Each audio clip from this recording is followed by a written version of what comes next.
listening to episode 288 of Might of Life Radio. I'm Matt Blackburn, and today I'm interviewing Victor Sagalovsky once again.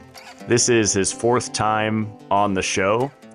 He's talked about deuterium and the benefits of deuterium depletion on two previous episodes. Other one was on the benefits of B products. I would say in this one, he gets a lot more philosophical, but there's also a lot of practical information about the benefits of depleting deuterium in your body. So he talks about the cancer connection with deuterium, talks about how much deuterium is in your average glass of water. He talks about how the metabolic water that our cells create is deuterium depleted, the anti-aging effects of deuterium, and we talk about other subjects, including human photosynthesis. It was a book that I gifted him a few years ago, and he talks about all of the health benefits of melanin. I asked him about his thoughts on singing bowls and sound therapy and how that interacts with the water in our body. I asked him where deuterium comes from.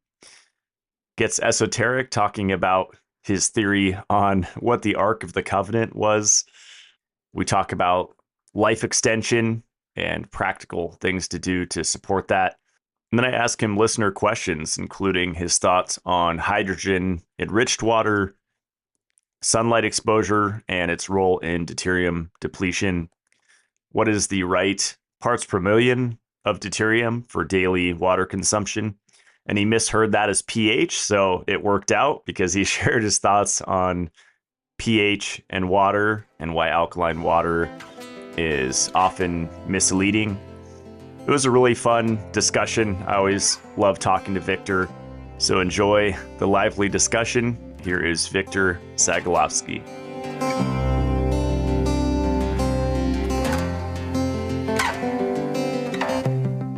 All right, Victor Sagalovsky, welcome back. Thank you. Good to be on the show again, Matt.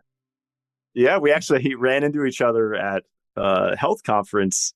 I think it was, late last year? Late last year, yeah. Yeah, we've been chatting for several years. We have a lot of the same interests, like advanced technology, suppressed technology, longevity, this health optimization.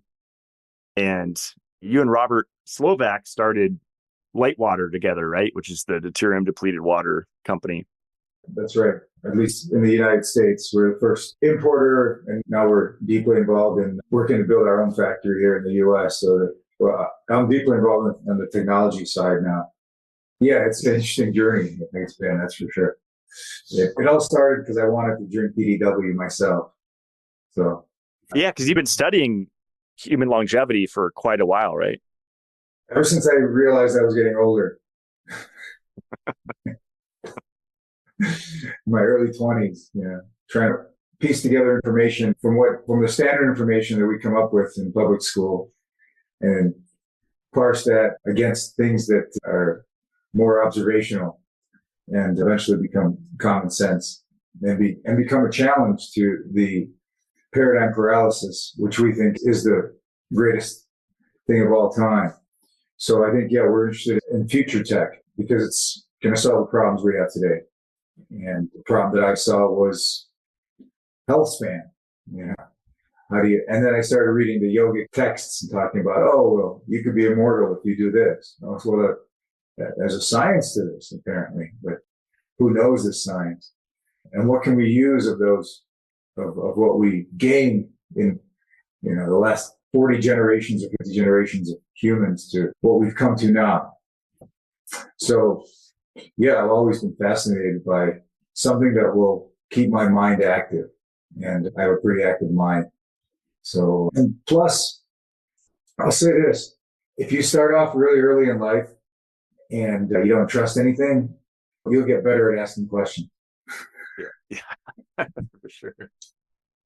I hung out around the transhumanist people, and I had a show on it recently, and it's interesting to hear their perspective because their whole thing is using technology to enhance us, whether it's implants, augmentation, internal or external.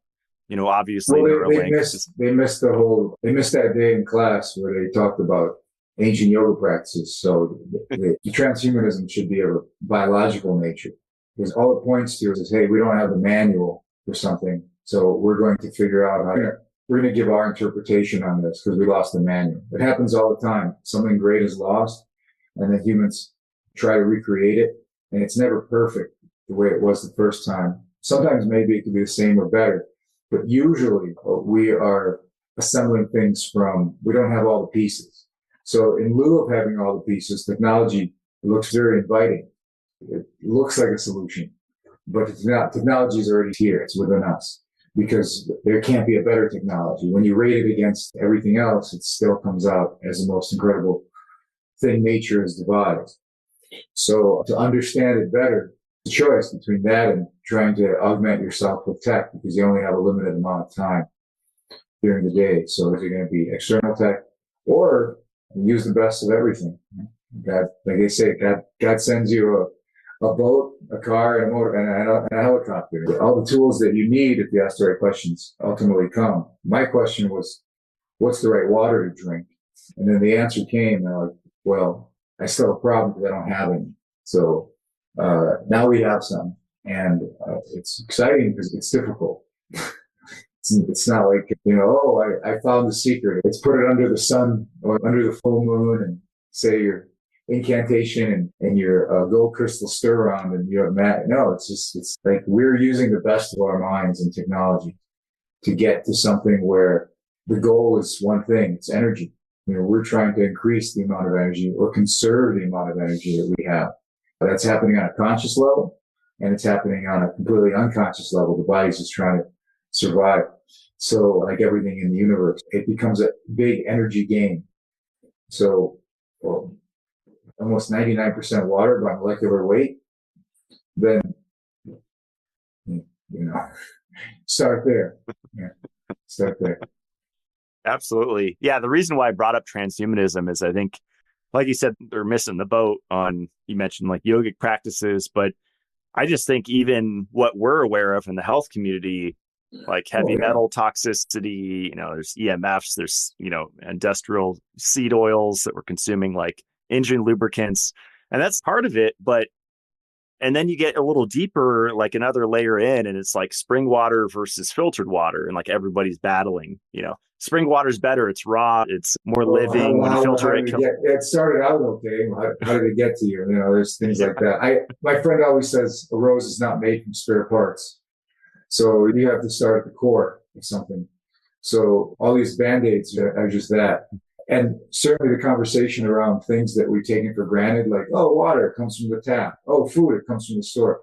That conversation is still yet to happen. We're that young of a culture or society or we've actually devolved. There's a devolution process that's happened too. Like I looked at a menu of a restaurant in 1899. And I looked at the Scholastic Achievement tests for somebody in the 1890s. And when you look at the questions and what was offered on the menu, it's a definite devolution. It's a devolution of choice, really. Less choice of words because you're more stupid or you're ignorant, and you have less choice of ingredients, right? Less choice of biodiversity. And the biodiversity is what keeps us engaged. You can sit still in nature for a long time because you have the input of nature. But if you sit still in a four-walled room for a long time, you're going to go apeshit crazy because there's nothing of nature in it except you. So nothing to inform or reflect on. And when the transhumanism is ultimately going to lead these people to understand that, technology's here. It's within. And you just get to that through a very interesting way. Like we have now AI chat GPT. Okay, it's not artificial intelligence, but it communicates like it's alive, right? It can speak. Okay, it hallucinates a lot, but it can speak. And ultimately, we come to find out, as I'm seeing with this, that it's only garbage in, garbage out. So it's only as good as the prompt engineer. So if you don't have critical thinking, if you don't have simple reasoning skills, if you can't apply logic to something, if you have no vocabulary, if you have no liberal arts education, essentially, or multidisciplinary education, that garbage that comes out of that machine is going to be, yours. So if you're more educated, that takes work, by the way. That's not something that you can download. So if you have that, then you become ready inadvertently for this interactive future. So, the irony is it happens at a time when our language skills are at an all-time low. This is when, if you spoke like a Victorian era American, that would be more ideal for your prompt engineering. Okay. But because we've dumbed down, it's very funny because these things come to us when we're at our low point in that sense. Same thing with our food and our water. Even though we're at a technological high point, we're, I think, at a low point in terms of integrating those things that we're already hard fought for. We already learned all the folk wisdom, all the folk medicine, all the things that come down to us in books and oral traditions. And we don't use it because, at least I don't see that it's as precious to people as soon as they realize that they think that access to information is the same as having that integrated into you. So I have access. I'll look it up. You're a worthless, old man. I'll just, ChatGPT told me you're wrong, even though they'll believe the AI that's hallucinating over somebody that's authentic. Have you heard about the AI now that can analyze studies? I forget if it was China or Japan created an AI that could look at clinical studies and get a conclusion. I read about it like yesterday. I'm working on that too, and anybody can, because there's a lot of open source tools. And what you do is you feed it a data set that you want it to use. Be careful it doesn't hallucinate, and everything is factual. So, but there's an art to it. And yes, it's amazing because, like right now, the most inclusive depository of anything written on Deuterium depletion or DDW, and basically a library I've assembled of, a few hundred documents in every language, anything you can find on DDW, I think I have it. So for that to be like a quickly, easily referenced oracle, that's very interesting. And that's something within the scope of what the current AI can do. And even better, if it's well trained, then it'll return the references too. So not only that you can take its word for it, but where's the reference to that? Where's the citation?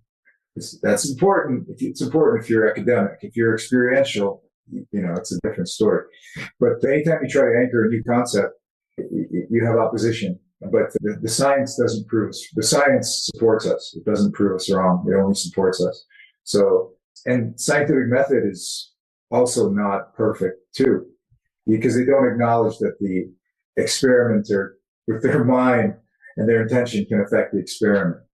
So we're not there at the unified field yet, but it's going to help us get there because it'll allow us to parse information a little bit better, at least for me, because I tend to produce information or connect dots faster than I can catalog my findings. And then also the redundancy angle too. So it's just a tool to get clearer. And it's fascinating. It's something profound in the sense of technology that it could have been here 30 years ago. And in many cases it was. But what's profound is that we have such an intimate relationship with language that as soon as that relationship gets challenged or reshaped, it's a really big deal. And we have a relationship with information too. It used to be that the guy's house you wanted to hang out with was the guy that had all the records, or the place I wanted to be was at the library. Why? Because they had the things that not only are good for the senses, but that allow us to evolve our intellect and understanding, knowledge, knowledge base. So that's where I'm, I don't even know what the question was, but it's just the things that I think about. And, I just think in an ontological sense, like the meaning of meaning and how that, again, like how is that going to help me ask good questions? Because ultimately this is where my problem, everybody's problem lies. Are you going down the path you shouldn't be going because you didn't ask the question right? You didn't ask the right question. It's usually not because you got the wrong answer. It's usually because the question wasn't answered properly. So the incredible thing, if you follow that through, this is what got us to the 21st century. And now we're at a crossroads because it's like I told someone the other day, we're in the smartest of times, we're in the dumbest of times. And that, it hurts. Yeah. Have you seen Idiocracy, that movie? Some people say it was a documentary because, Hulk Hogan's when the The Oh RNC, yeah. he was ripping off his shirt on stage. I just thought of Camacho, President Camacho. It was just Yeah, like, we're Uncle there. Camacho, yeah. Fiction has become reality, which is a good thing too, because it means that other fictions or fantasies that I may believe in of a better nature or less idiotic nature can also come true. Maybe we can have a room temperature superconductor. Maybe we can double our lifespan. Maybe some of these things are possible too. Though. We said, no, you can't. You'll never have that. When you look at the quotes of famous people and saying all the things that would not happen, and they were completely certain, absolutely. They died on that hill. So that's the one thing we can always look forward to is there's something new around the corner. But if you don't ask the right question, then the answer you get is meaningless because it's not what you really needed. Yeah. Well, yeah, it's a good setup to the deuterium subject because I had you on also with Robert. I think this is the fourth time, if my math is right. We did the B Products podcast. The B show. Yeah, that's right. And this topic's fascinating because I think some people have told me, oh, that's just a trend or, it's just expensive water. It's a biohacking thing. Yeah. But when you look at, like, I have Gabor Smalley's book and you said there's a bunch of studies on it.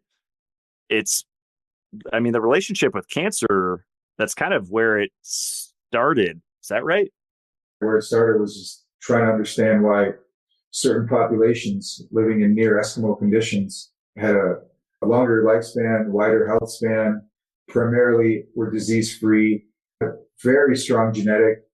They developed even though small population groups, and also being able to give birth to an older age. And they didn't have any paved roads or medicine, so what gives? And they discovered ultimately after trying to analyze their diet, genetics, all this stuff in the late 50s that their water was 16% lower. Their drinking water was 60% lower in deuterium. So experiments were conducted to that point. This is the 50s, to that point up in the late 30s when it was discovered that there's such a thing that can be made as heavy water because it has to be synthesized in the lab, pure heavy water, not H2O, D2O. And so 35% heavy water in a bottle, which doesn't exist in nature. If you drink that, third, fourth day, you're dead metabolically. So because it doesn't allow, it's like cyanide. It stops mitochondrial function. So, but it looks and tastes like water. So they knew, okay, this is bad. Then the Russians figured out, well, if it turns out you have these populations here that have less deuterium in their water than the average. So more, we know more is bad. Now we know less is good. And then they did the experiments with plants, animals, humans, and basically said, yeah, less deuterium is good, more deuterium is bad. And then at first, the science was all about, well, it's obviously because of the kinetics of it. You have a proton-neutron pair versus a proton. It's twice the mass. It's slower. Everything that's involved in it is slower. It's like dragging your dead brother around with you everywhere, like it's attached to you. Okay. And so you're not fun at parties anymore. And so they had this understanding that it slows everything down. So less deuterium is better, more deuterium is worse. And then some more in-depth investigation happened, like with Dr. Ogun, and discovered the mechanical problem with the ATP synthase nanomotor, how it actually damages the mitochondria, that we have a mechanical problem with this isotope of hydrogen that's twice the mass. So, and then deuteronomics came about, which is the study of how deuterium is managed in the body, because it turns out metabolic water, the water our bodies make as a substrate for the energy production that we create in the form of ATP, not even talking about the whole melanin equation, although that's important. But that water is deuterium depleted. The water we make is like 60 to 80% deuterium depleted than what we drink. So we know deuteronomics says, hey, we have a strategy, deuteronomics management strategy, and it's gone haywire for different reasons. So we have that mitochondrial component, we have the kinetic component, we have the DNA, quantum tunneling we can get into later. And so that's really where it started. It started over time of people that took interest in it over a nearly 70-year period. And that's why there's so much on it, and yet nobody knows anything about it. Because for a long time, there was nothing available that you could actually use, drink water. So it was all very heady and theoretical and privileged. Other than the studies, there was no personal feedback from people, qualitative type. The only thing qualitative you had was people that live in areas where you naturally have less deuterium. And of course, the plants and animals that died when you give them too much deuterium. But just like anything, as you create a wider user base, you can really push the science and the knowledge of something. To go back to Shamlai and cancer, where it started for him was in graduate school. And I think it was in the late 80s. And he also honed in on deuterium. And he goes, well, kinetically, it's a problem, right? So, and we have probably the best deuterium testing lab in the US for measuring your body's deuterium level using saliva or other liquids if we choose to do so. But saliva is a good marker. Breath vapor is another good marker. So said, okay, well, there's a ratio between D and H, right? And then his hypothesis all the way in graduate school in Hungary was that if that ratio of deuterium to hydrogen in the body changes, that turns certain genes on and off, oncogenes. So some people have more prevalence of potential for cancer in their genetic makeup. If you epigenetically mess with this, it's good and bad. Too much deuterium will turn a tendency to get an oncological tendency in your genome to turn on. I think there's P53 gene, delete, and why elephants don't get cancer, all this stuff, but it's genetic, right? Some people have more predisposition for this, not just environmental or viral. If you reduce that ratio in favor of protium hydrogen versus deuterium hydrogen, then you turn off those oncogenes. And this is why I believe we're censored on Wikipedia, because this is a big discovery, because you can do a lot of prevention with this. Oh, I'll just lower my deuterium level and I'll make sure that my dangerous genetics don't affect me. Some people are seriously paranoid, like they'll get their breasts removed when they don't have cancer because their mother died of breast cancer. Okay, so it's coming for me, So, well, let's turn off those oncogenes by reducing deuterium. So this is his life's work, and the thing is, it's nobody else's life's work. So it becomes, it's one guy, it's a crazy hypothesis. But in order to get as far as he did, we actually have to start making the water. So you have to be obsessed with it, I think. You have to be obsessed with first you have to believe it, or at least be convinced yourself, whether it's externally or internally, be convinced, hey, this is something I really want to get into. And so for a lot of people, it's a bankrupt subject. They don't talk to me about water. Like my parents, tap water, it's fine. The city, you pay your taxes, city takes care of you. It's filtered, it's good. So it's a bankrupt subject. We always trusted the food pyramid. Like, it's food pyramid. What do you mean? It's upside down. Nonsense. Forget it. So, because it's really the harsh reality and the wake-up call is stress is a real killer on the nervous system. And nothing like figuring out you were lied to stress you out. So stay ahead of it. They won't let that research on Wikipedia. Okay, that's fine. It's not about the water anyway. It's about how your body manages deuterium. It's just, you want to talk about biohacks? I don't even like that word. But if you want to put a crown on the biohacking Christmas tree, this is it. Because we truly are taking the best of nature, going, okay, how do we make it even better? With nature's approval, we do it. And people can benefit short-term, long-term, trend or no trend. People thought the internet was a trend. People thought flying machines were a trend. People thought distilling water was a trend. And then reverse osmosis. And now you just have a new standard. It's a bitter cruelty is that it's not an easy standard to reach like the previous two. First one, you boil it. Second one, you have a membrane, which is a little bit more space-age technology. And the third one, it's brute force hydrology in a capsule, in a tube. So that was awesome. I tend to be long-winded, so cut me off at any time. As the guest, I think people appreciate let the guest talk as much as they want and, jump in when I can. So I'm moving on to more acreage from 20 to over 100 acres. And right now I'm building out an underground bunker, and there's a lot of people working over there, and a small cabin's getting restored. Since we last saw each other, I also have a food forest going, but keep going, tell me more. Oh, cool. Yeah, you have to come and see it. It's going to be built out through the winter, but it was built in the 90s, I think is a Y2K thing, and it was partied in by kids. So there was trash and it was busted up. You already have an underground facility. That's correct. I just need to extend it and seal it. And it has a built-in pyramid. I need to find someone to build me a capstone, like a polycarbonate capstone. It's a huge underground pyramid. This is like the adjacent property where I visited you, or it's close by, still North Idaho. And you can do a lot with 100 acres. Not much of a grow season there, but I'm putting up a dome before the winter, so it'll be my third or fourth. I think I'm losing count. Third dome or something from growing spaces. So it's a polycarbonate geodesic dome. With geothermal. I think I'm going to do propane electric heat in there, wood stove as a backup heat. And I already have 2 avocado trees growing. I have citrus producing. In Idaho. So in Idaho. Yeah, it's amazing. But I bring this all up not to brag, but I wanted to tell you that I brought a box of Litewater. I've been getting the 10 ppm, which for the listener, that refers to 10 parts per million of deuterium per bottle.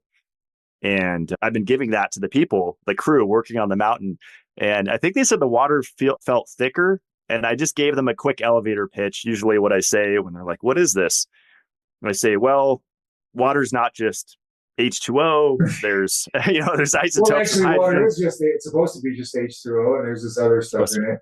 And I say protium, deuterium, or tritium, right? And tritium's rare, but either the hydrogen and H2O is usually either protium or deuterium, right? But there's like a few drops. One out of every 6,420 atoms of hydrogen, there'll be one that's a deuterium. So that's how prevalent it is. So what is that? 1 out of every 3,200 molecules of water will be a semi-heavy water. Okay. So one hydrogen, you're not going to get D2O is very rare, but if you got one hydrogen and one deuterium, and this is the hydrogen and this is the deuterium, and then you got the oxygen over here, normally you have 2 hydrogen and oxygen, then you got hydrogen and, this deuterium. And it's shorter bond angle too, so it's hard to get rid of it. I'm telling you, it's like somebody you can't get rid of, constantly following you around. So just to clarify, 1 out of every roughly 3,200 H2O molecules, one of those will be HDO. Okay. Or HOD. I don't know what the right way is. Because it's HOD or HDO, okay. Whatever. But the point is, it's not H2O, it's HDO. So in 1 glass of water, you're going to have probably 3 drops of HDO. Okay. Yeah, that's easier to, I think, for most people to visualize. And if you get David Copperfield over and say, David, I need you to raise those drops to the top of the glass and then float them away, we'll have pure deuterium depleted water. You will those little bastards out of your water. But unfortunately, it takes some really advanced technology to separate water from water, because oxygen can't tell the difference between a heavier hydrogen and a lighter hydrogen. So it grabs it and it becomes water. Oxygen had a central nervous system that would say, this one, it would discriminate. Say, I want this hydrogen, not this one. So biology and intelligence had to be created to limit that from our energy production pathways. And we get overrun, we get overrun. Yeah. And so this is a way to reset and really, in that mitochondrial sense, wind back the clock in terms of the accumulation of deuterium. You're genetically predisposed, even in your subconscious, that as you age, your deuterium level will rise. You may have 4 to 5 grams of deuterium in your body, and it will slowly, like if you have 1 deuteron, right, 1 proton electron pair, 1 proton neutron electron pair, the deuteron, in the place of a hydrogen, where is that most detrimental? Where is that going to hurt you the most? Mitochondria. Zoom in even further. In your DNA. Oh, the DNA. Oh. Because 1 out of every 300 base pairs, instead of a hydrogen, it's going to have that heavier deuteron. It's like the fruit is too big for the tree. It's going to cause that limb to break or sag, but essentially it's going to manifest as a distortion. What if there's more than 1? What if there's 2 300 base pairs? What happens? Distortion leads to improper replication. Interesting. And in that double helix, because the geometry has to be perfect. Where else does the geometry have to be perfect? Collagen is a triple helix. If that geometry is off, it will have improper replication. And then every time, let's say you wrap something and you catch a piece of sand in there, that bump gets bigger as you keep wrapping. It's always deep in there. You can't get it. So it's like sand in your most precious components, you know. So they're sealed afterwards. They go, oh no, I sealed it. Oh no, what do I do now? I have to do a complete rebuild because they got a little bit of sand in there. And eventually it's not going to hurt at first, but eventually it will be your undoing. And deuterium is that undoing for all of us. One of them. I enjoy studying the things that I believe are impossible, like immortality, a radical life extension, levitation, superconducting elements, telepathy. I enjoy that because what we know is impossible. And yet we are proven wrong all the time. And so I just honed into, energy. And, you gave me a great book, Human Photosynthesis. And I started communicating with Dr. Herrera and invited him to speak at our conference in November at the Water Symposium. Because I knew about that issue, but he explains it in a much more academic level than previous scholars on the subject. And it just, again, we don't have to go into the nitty gritty other than it's your energy. It's really what it's about. And we are dynamic beings. Like we have unique fingerprints. We have a unique energy print and Did he talk about the coupled versus uncoupled mitochondria? Because I think you've gone down that rabbit hole, I believe, in our discussions. And I think I'm primarily European, like if the DNA tests I've done are right, 99%. And supposedly my haplotype and my blueprint is mostly uncoupled mitochondria. So that's why I feel better in North Idaho it was like -30 Fahrenheit last winter. And I feel the best in the middle of winter. Like just something about the cold. And I guess my type makes, I'm able to make a lot of infrared heat, basically, which is basically light from the inside out. If you run hot, that's better than running cold. Mm-hmm. Much better. Yeah, if you tend toward hypothermia, that's great. That's fantastic. And we do generate our own heat. I remember 20 years ago, people were selling these underwear and tights and socks that will reflect the infrared back into you. So you'd be like a capacitor. And you can do that by embedding tourmaline and on other gems and exotic ceramics into fabrics, because it's fantastic because you're keeping your energy in. So for injuries, it never caught on, at least maybe in I wear those every day. Yeah. Imana, my friend at Gemba Red sells those shirts and they're bioceramic embedded, like white. Yeah, they caught on with a few people, but they didn't really become like it should be everywhere. Lululemon pants should be made from that. But it never really caught on in that respect. But most people are just not, they're still at the rock salt level of consciousness. So how is your biofield going to enter the conversation? Yeah. So, but yeah, that's, I find a couple interesting things with mitochondria. One, I find the mitochondria is found, now they've found evidence there's free floating mitochondria like in the blood. Like it'll transport itself. Like, this factory's got to move. Like on the road when they're moving houses, and you got the car in front with the wide load, So they found mitochondria moving through the blood, which is quite fascinating. Also, that motor that makes ATP can reverse spin and start going the other way, and that flow can change, and that's serious disease state. But it happens also when you overdo things too much. We're all like antioxidants. There's an inhibitory point. So beyond that, there's a theoretical maximum of how much energy you produce. If you try to reach that, if you try to go over that, then that will create problems too. And the mechanics of energy production. But then the whole thing about the melanin I find fascinating is that it's saying that, and Herrera and others are saying that through his theory of human photosynthesis, this basically turns biochemistry on its arse because it puts foundation into question and it unsettles it. Really beautifully too, because what it's saying is that mitochondria and ATP is a source of energy, but it's not the primary one. And ATP is really the energy that you need for your metabolism to maintain that 98.6 degrees. Okay, imagine trying to maintain your house, what your heating bill would be, right? And you got this brain up here that requires so much power. So that's a mitochondrial energy source. But then you have melanin, which, what does it do? It cracks water, disassociates, and reduces hydrogen back to water with oxygen. So in that process of breaking water and reforming water, you have energy as a byproduct, right? And that is that nuclear force, that is that nuclear energy that the nucleus needs. Because I asked Herrera, I said, give it to me like an elevator pitch. Okay, we don't have much time. Tell me why, prove this to me. Okay, I pretend I'm an arrogant scientist. And he said, where does the energy in the nucleus of the cell come from? And it's just like sodium potassium pump. They say leaky channels. Same thing with the energy of the nucleus. Oh, it just gets shuttled in there. Oh, it just goes through the membrane and gets shuttled in the brain, goes past all these cells. So it just slithers its way in, right? It's just delivered where there's no door. Okay.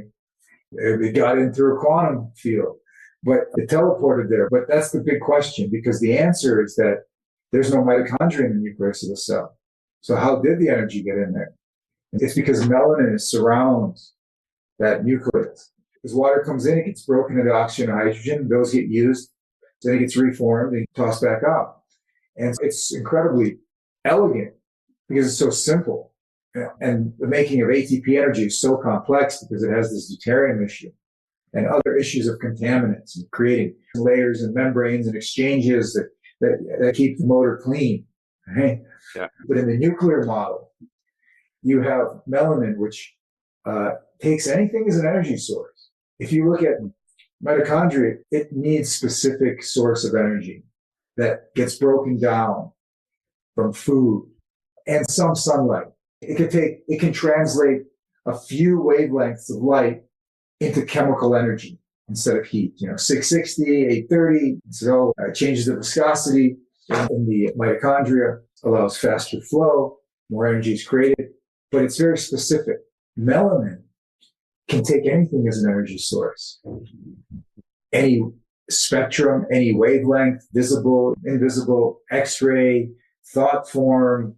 It has figured out a much better evolutionary path because it says wherever I am in space or the universe, I can use anything for energy, to crack water, for electrolysis, anything.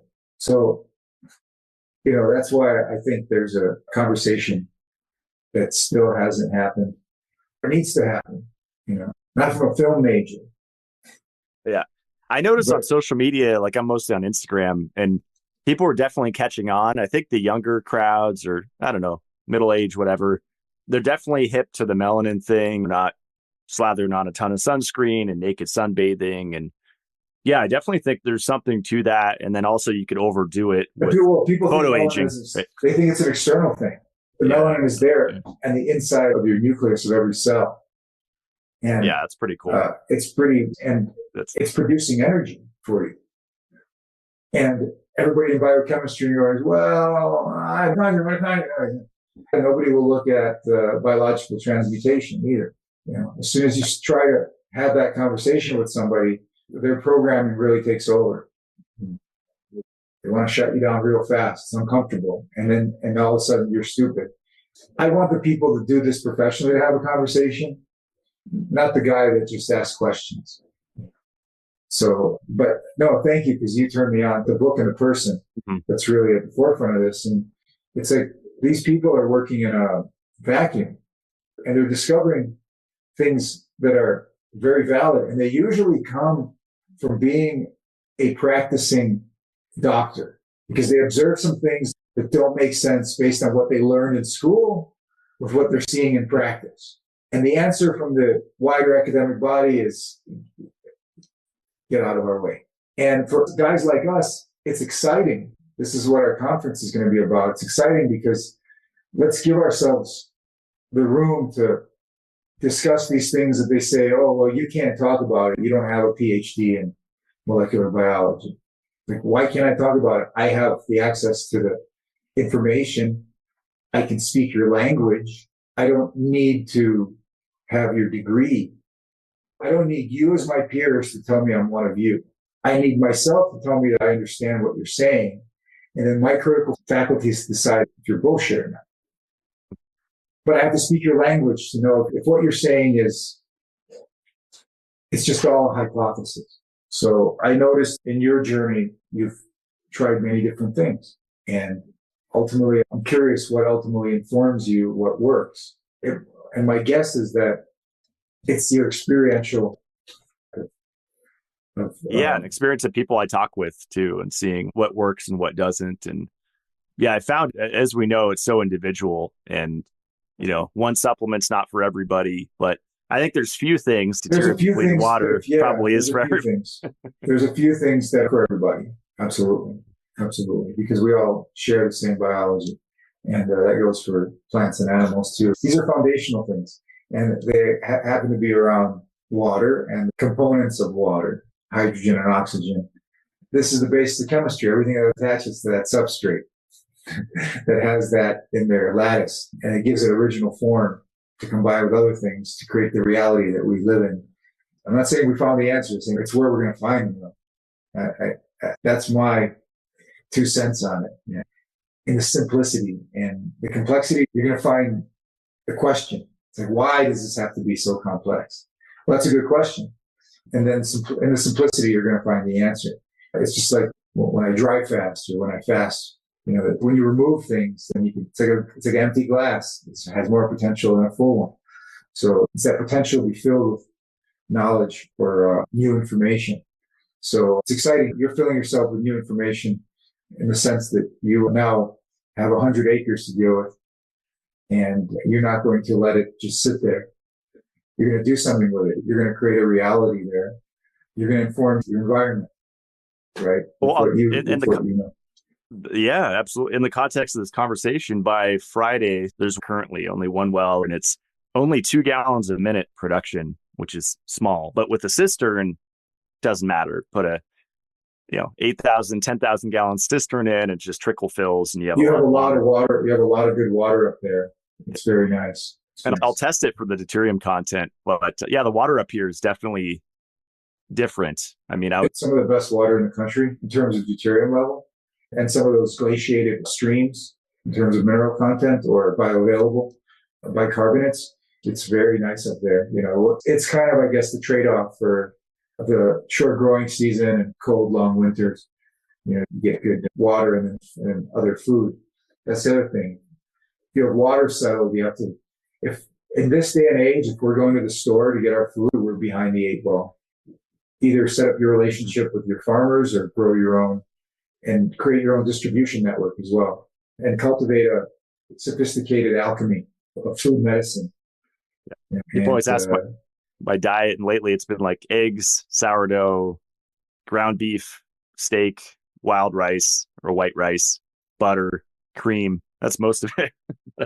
So. Yeah, it's a good healthy diet. And then you start looking at like, where is that cream from? What kind of rice is it? What type of grain is it? How many chromosomes does the grain have? I went the next level, Wild Food Warehouse. I don't know if he still sells it. It was my friend Ben. He was into I think he's still into the rewilding, the foraging, but it's hand harvested wild rice from Minnesota. So it's like direct. They also call that Manitoba grass seed. Not technically a rice, but my point is that now that you have a great diet, you can get into more of the nuances of like, is this a cow that came from Texas or is this a cow that came from Idaho? Because the meats can be very different. How was it raised? How was it finished? Then you really get into a sophisticated deuterium depletion management strategy and proper mineralization. I'm putting a food force together right now because I am still interested in the frugivore. But again, if you want to eat exotic fruits, you have to have a ready supply. So I've planted it and increasing the biodiversity of that. But as far as fat and protein, everything in nature is always hungry. Sugar is a little easier to come by. Amino acids and fats are harder to come by. And the reason everything in nature is hungry is because the mitochondria is hungry. Whereas a melanin is not so hungry. It says, I could eat, I could not eat. My fridge is full at all times. And the mitochondria is always like, I need food. What do I do? That's its role in the relationship with nuclear DNA. In your view, is it relying on glycogen, the liver and in the skeletal muscle? Well, it's important to have the glycogen always up because you never know when you're going to need it. You can shift your body to run on glucose, obviously, is the preferred acetoacetate ketones. Our brain, let's say, can only run on glucose. There's some conflicting information that actually can run on fat.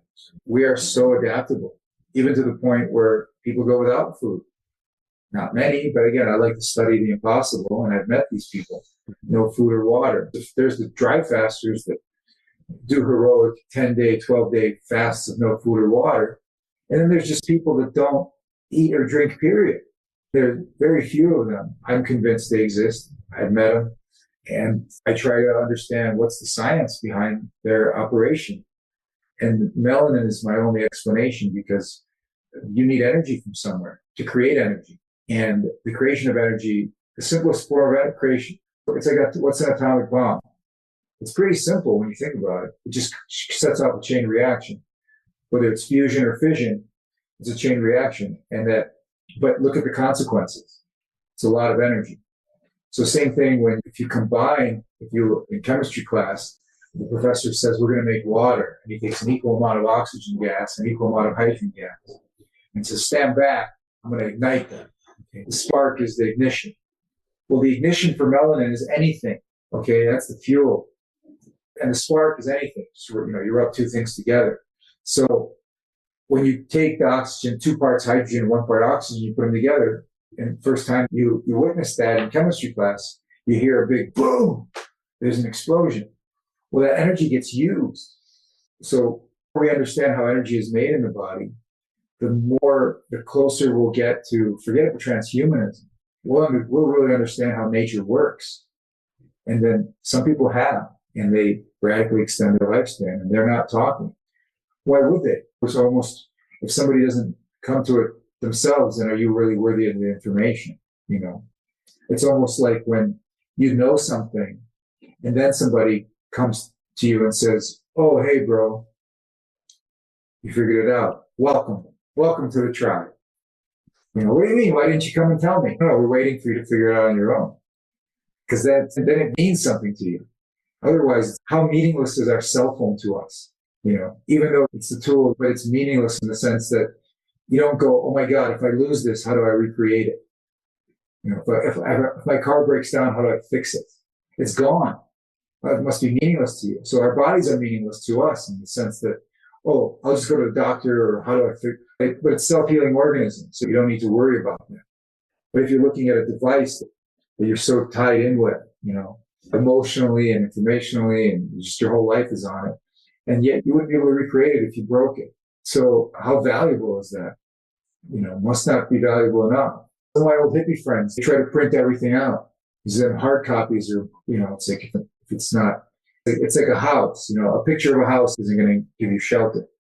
Information on a CD isn't readable unless it's printed out or you can see it. Someone sent me a funny prepping video on Instagram. It was a guy that stockpiled DVD movies, like old classics instead of food. And I think his wife was making fun of him or something. He had a whole collection. I was thinking in my bunker, like that'd be cool, but probably put all these movies on a little hard drive, right? Instead of taking up a whole room. Sure. Well, redundancy is important. When I worked in Hollywood, I learned if your data exists in one place, it doesn't exist anywhere at all. And that's why it hits so hard when someone dies and the things they take with them, they could have taught somebody potentially and left, but sometimes they take things to the grave with them that would make life easier for humans or certain discoveries. So that's lost. It wasn't uploaded it's re-uploaded back into the cosmic data bank, but it's not usable information here. So I find that the study of longevity should be the most important science because all the other sciences are dependent on you being healthy and alive. Otherwise, it's meaningless. And you're trying to figure out incredible concepts, but it's doing nothing for the human. It's just all mind. The human's so much more than just mind. And when you tune into that experientially. It's very humbling. Well, where my mind's going, information is stored in water, right? And so there's... Well, you're the water. You're the hard drive.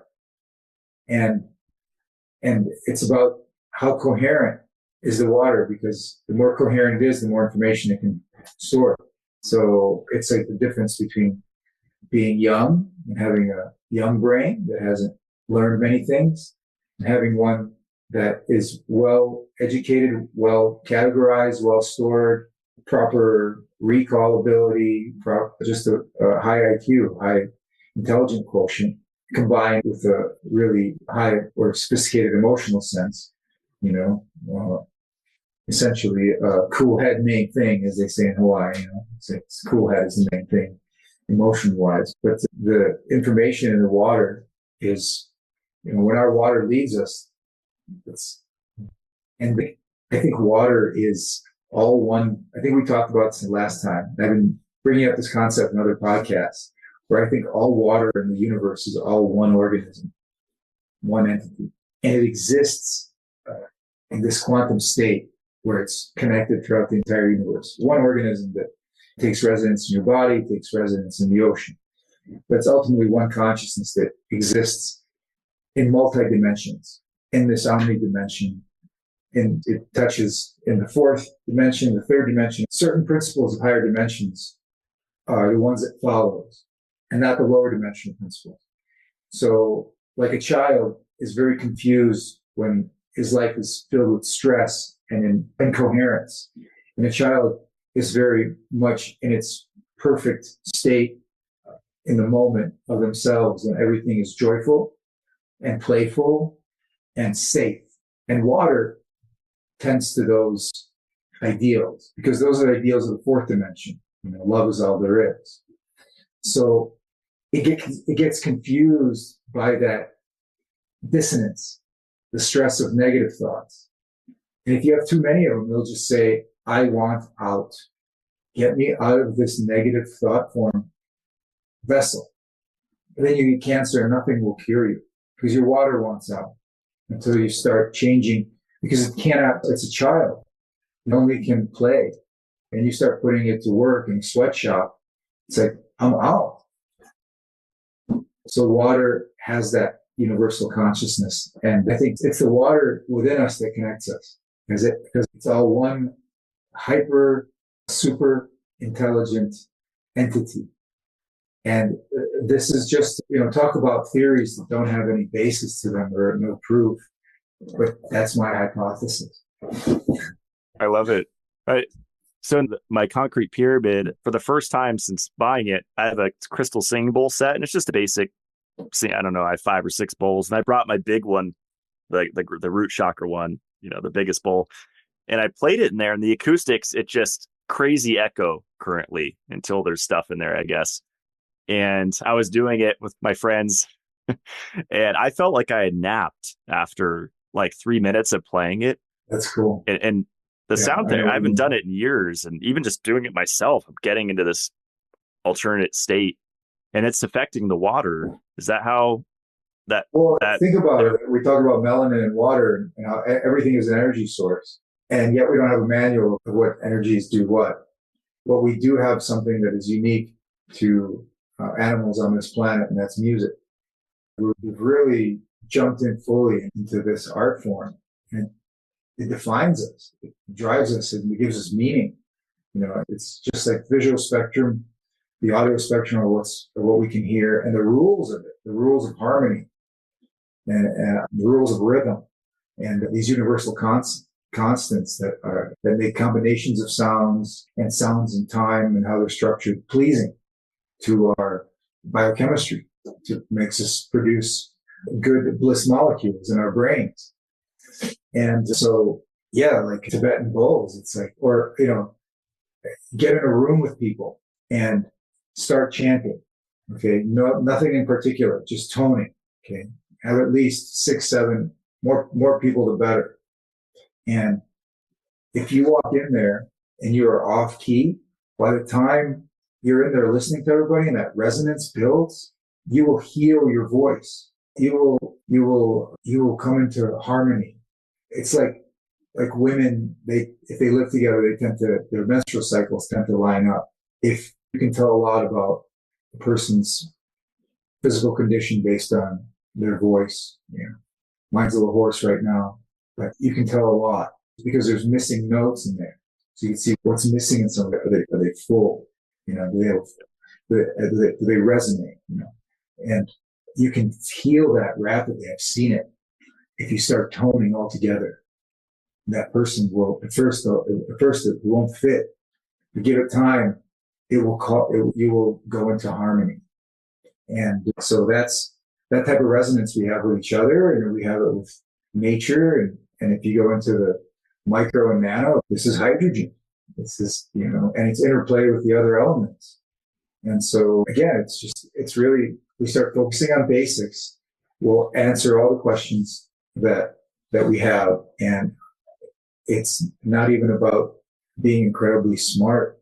It's just being able to discern what intuitively is right and what's wrong. You look at animals and you look at how intuition is so much better than ours, and the reflexes are so much better. And yet you go, I'm just like that.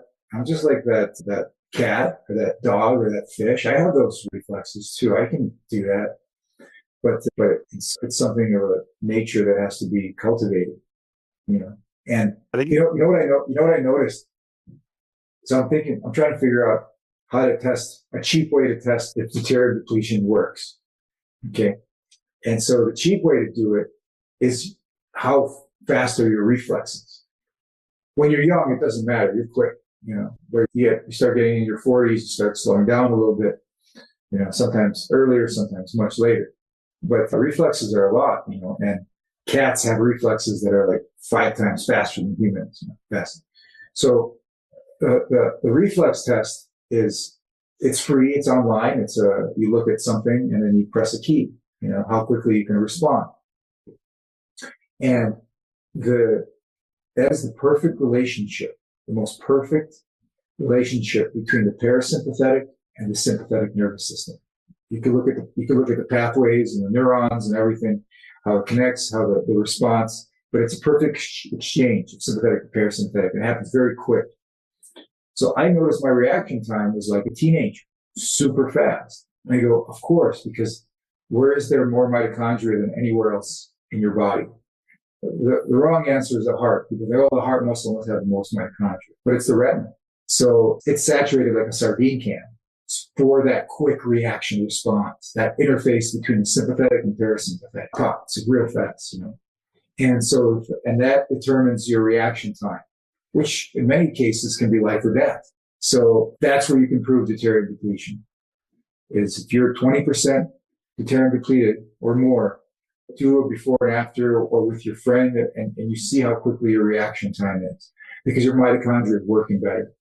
And you have a more manageable, a healthier relationship between parasympathetic and sympathetic. So that's cool. I remember you've talked about cats and keeping cats to hone your reflexes in maybe our first or second show. I have 2 cats. I didn't declaw them. I don't trim their claws because they're indoor, outdoor. And I rarely get scratched. It's like a couple times a year. Or if they like you, they won't scratch you. Yeah, unless I'm holding them and they're trying to get away. That happened the other day. Yeah, right. But they're animals are, when you observe the reflexes of cats, it's quite amazing because they're fearless when it comes to snakes. It's like, I'm just faster than you do. You can't catch me, I'm faster. So, and cats also have an ability, the whole 9 lives thing. You know where that comes from? It's that infrasonic hum. When they, the hum, right? The cat hum. And it's very soothing to us. And that's very low in terms of, it's almost a sub-bass frequency. And so that frequency is an aid to resonate the bones and healing. Like, I can't believe that cat just landed on all 4s off of a 3-story building and he's fine. Well, later that day, he'll be sitting there for the next 5 hours. And that's a healing response to heal any micro fractures in your bones. you know. Pretty amazing. So, Yeah. I, well, I, it's basic. And I so, and both my cats are drinking the light water too. That's all they drink because my male cat Lava, he's peed blood before, and I think that's due to their male cats are more prone to urinary crystals. yeah, right, right, right. So It's in the the vet food. Yeah. vet was recommending distilled water, and I wasn't going to get into light water because he wouldn't get it. I'm like, oh, I have the perfect thing, and I was already diluting their water, but now I just give it to them straight in their water fountain, and they're eating somewhat conventional food. I mean, the best I could find, dry and wet food, but their coat is shiny. Their eyes are bright. People always say how intense Lava's eyes are. And I credit the water as being the main thing. I mean, they're grounding, they're getting sunshine, they're living the ultimate cat life here in the woods, but they're also And the right, drinking the and the right, DDW. and the right water. And the right water. That's spoiling them. But yeah, you will notice their coat does get nice when you give them when their deuterium levels go down. Yeah, it's very shiny. It's the same thing with humans. We get shinier when we have less stress, and this is elemental stress. This is not a mental. This is not something we can overcome with our mind. We can overcome the reaction to it. We can.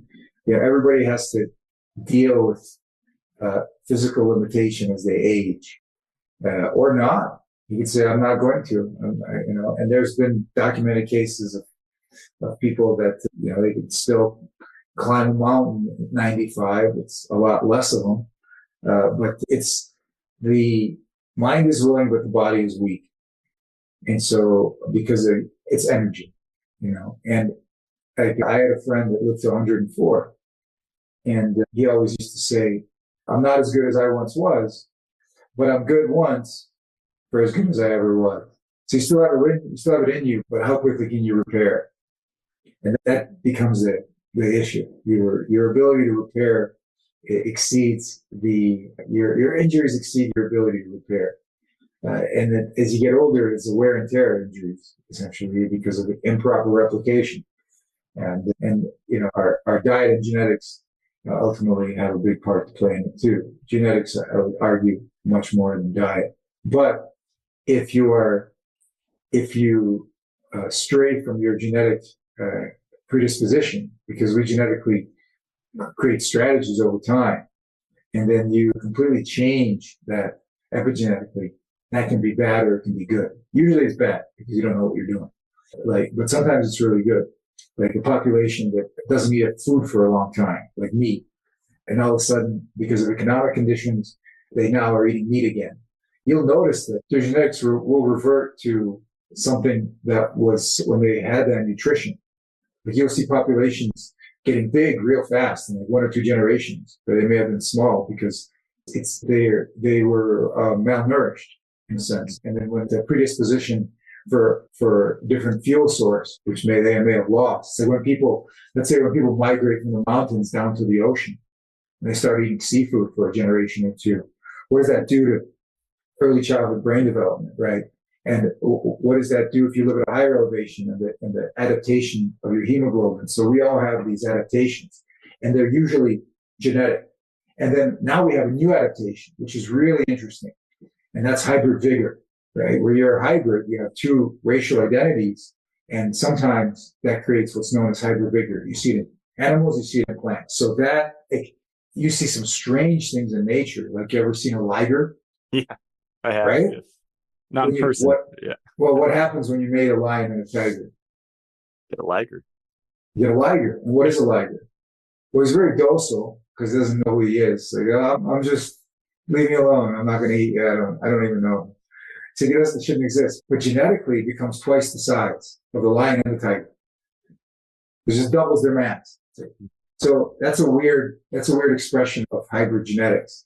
But in humans, you see weird hybrid vigor all the time. Like, I had a girlfriend, she was half Japanese and half Irish, and you don't know who you got in the morning. But sometimes you get the best of both, and that's the hybrid vigor. And so we have that now, and we also have that in the foods that we eat too, which is not good. Because, or if it's like I was talking about polyploidism, the grain, the wheat of of the wheat that we eat in the world today is predominantly polyploid, meaning it has 2 or 3 times more of the genetic chromosomes of the original wheat. So what is this doing to our genetic? It's like why I am completely against, I am superstitious against eating food that doesn't have any seeds. That's a polyploid. Okay. Or that's how it usually it's not, I shouldn't say usually, sometimes it can be done through a regular hybridization, but if you're messing around with the chromosomes and polyploidism, I'm just like, okay, that doesn't feel like it's compatible with my biofield. Tastes good. It just doesn't I understand there's a conscious thing, but I don't feel like my subconscious sees that as food. It's like if you gave your animals, here's light water and here's tap water. They're not going to go, well, I need to see some studies, bro. I'm not convinced. They just know. They smell it. With what? It's not their nose. It's something else. It's their aura. It's their biofilm. It's like, this is not compatible with my aura. So I won't eat bananas if I'm not in the tropics. It just doesn't feel like it's compatible with where I am now. It doesn't make any sense. So you're talking about diet. Oh, my diet's good. I eat a little bit of meat, a little bit of grain, but then you got to go deeper. Like did somebody feed this animal too much polysaccharide sugar? So it's a balancing act, right? Of not getting too, I think the word is like neurotic, but also because we can affect a lot with our mind, right? Well, they have a term for it. They coined the term as orthorexia nervosa. You know that term. When you're overly obsessed or preoccupied with the quality of your food and water. That's a psychological condition. It's a psychological condition where if you're on food stamps, you're still going to go buy organic. Because or you're going to be homeless and you're going to wear blue light glasses. It's like, well, I'm sleeping in a cardboard box, but there's no way those street lights are going to there's no way that blue light's going to ruin my eyes, bro. So orthorexia nervosa, but there's absolute truth in it. And we should be obsessed. But the thing is, we shouldn't be obsessed with the quality of our food and water because it should be part of the food chain and filtered down to us. We assume the farmer is doing everything for their benefit. Like, I sell DDW because I want to drink DDW. If I'm farming good cows, it's the food that I want to eat. And then I filter that down to the consumer. But with factory farming and this capitalist need to turn a mad profit, not just a healthy one, but a mad profit, you are taking the intelligence away from the most intimate relationship we have is what we put in our mouths, right? What feeds us, what sustains us. And we're being cheated on that relationship and we're being gaslit on that relationship. Oh, you're stupid. You don't know what you're talking about. And then by the time you start getting angry about it, you're already blocked their system of treatment for whatever was in your mind in the first place, according to them. So I could just say experientially, like I fly down for birthdays every 3 months, 2 months down to San Diego. And the food down there, even the highest end, $300-$400 meal restaurant with a group of people, like nice places, the food quality, something happens to my stomach. It just feels like I ate a brick. When I come up here, just at an intuitive, visceral, experiential level, way higher quality up here. And I don't know, maybe the water plays a huge component. I'm talking about even like the meat and like everything. I think a big component of that is the ice age and where there were glaciers, where you're at and in those areas. Like I used to imagine growing up in Chicago, as soon as I learned there was an ice age, I would lay in my bed and imagine a mile of ice above me, right? Because that's what it was. And that really created a great mineralization up in those areas. So you're going to have just better food, better soil. Unless you're buying from somebody that's obsessed with what they're doing. Like I'm sure some people in San Diego are, and they build their minerals into the soil and other things, sun, water. And the water is a huge component. The heavier the water, the heavier the food, the heavier your mind. And the lighter the water, the more levity we have. So there was a guy that was very early a NASA scientist that was really early on deuterium depletion. And he went to find DDW. And he ended up finding it in Romania. And then his hotel room before he's flying back, this is in the late 90s, he's like, I'm making a mistake. I have DDW, which is considered, just from, at that time, it was from a place that was working, close with other atomic elements and stuff like that. I'm a NASA scientist. I'm going to try to fly. I just bought a bunch of this for thousands of dollars. I'm going to try to go back from the Eastern Bloc to the U.S. with this. And they're going to, he figured out I can't do it. I'm going to get in trouble. So it's like, I bought this water for thousands of dollars. I'm going to drink it all. I can't just leave it here. And he's got 2 days in the hotel room. So he just drinks it, all that DDW right there. And he said, after I did that, he said, he felt like he was like walking on a cloud. He said that even though he was in a stressful situation, all that stress disappeared, and he got into a state of happiness and clarity from that rapid deuterium depletion. If you could ask the brain, what does it prefer? More space between cells or more stuff between cells? It's going to say space. Get the crap out, right? Create more space. What does a yoga master tell you? Create more space in the spine. What does a pranayama tell you? Create more space between the breaths. Less lipofuscin in the lysosome of the cell. Yeah. Yeah. Or better right. autophagy. Yeah. Right. That's a great. Yeah. That I wanted to ask, because you mentioned deuterium depletion strategy, and I imagine my current strategy is I don't limit carbs. Like, I only mentioned rice, but I graze on tomatoes for my garden and all sorts of stuff. But my current strategy is mostly just downing a whole bottle when I go in the sauna, ideally more than once a week, and kind of doing like a water change on my body from sweating. Good water in, bad water out. The carbohydrate, your metabolism is so fast when you deuterium depleted that carbs aren't going to bother you, especially good carbs. You're not saturating yourself with only carbs. So there's times for keto and there's times for more of a balanced diet. Like we said about glycogen. What happens if you're low on glycogen and you need it? If you're driving and you always assume it's a sunny day, you don't have to put windshield washer fluid in. But then you're really going to miss it when you can't drive because you can't, your windshield is blocked. So the thing is, it's the wrong carbs, If those carbs are predominantly skewed toward omega-6, then that's a problem.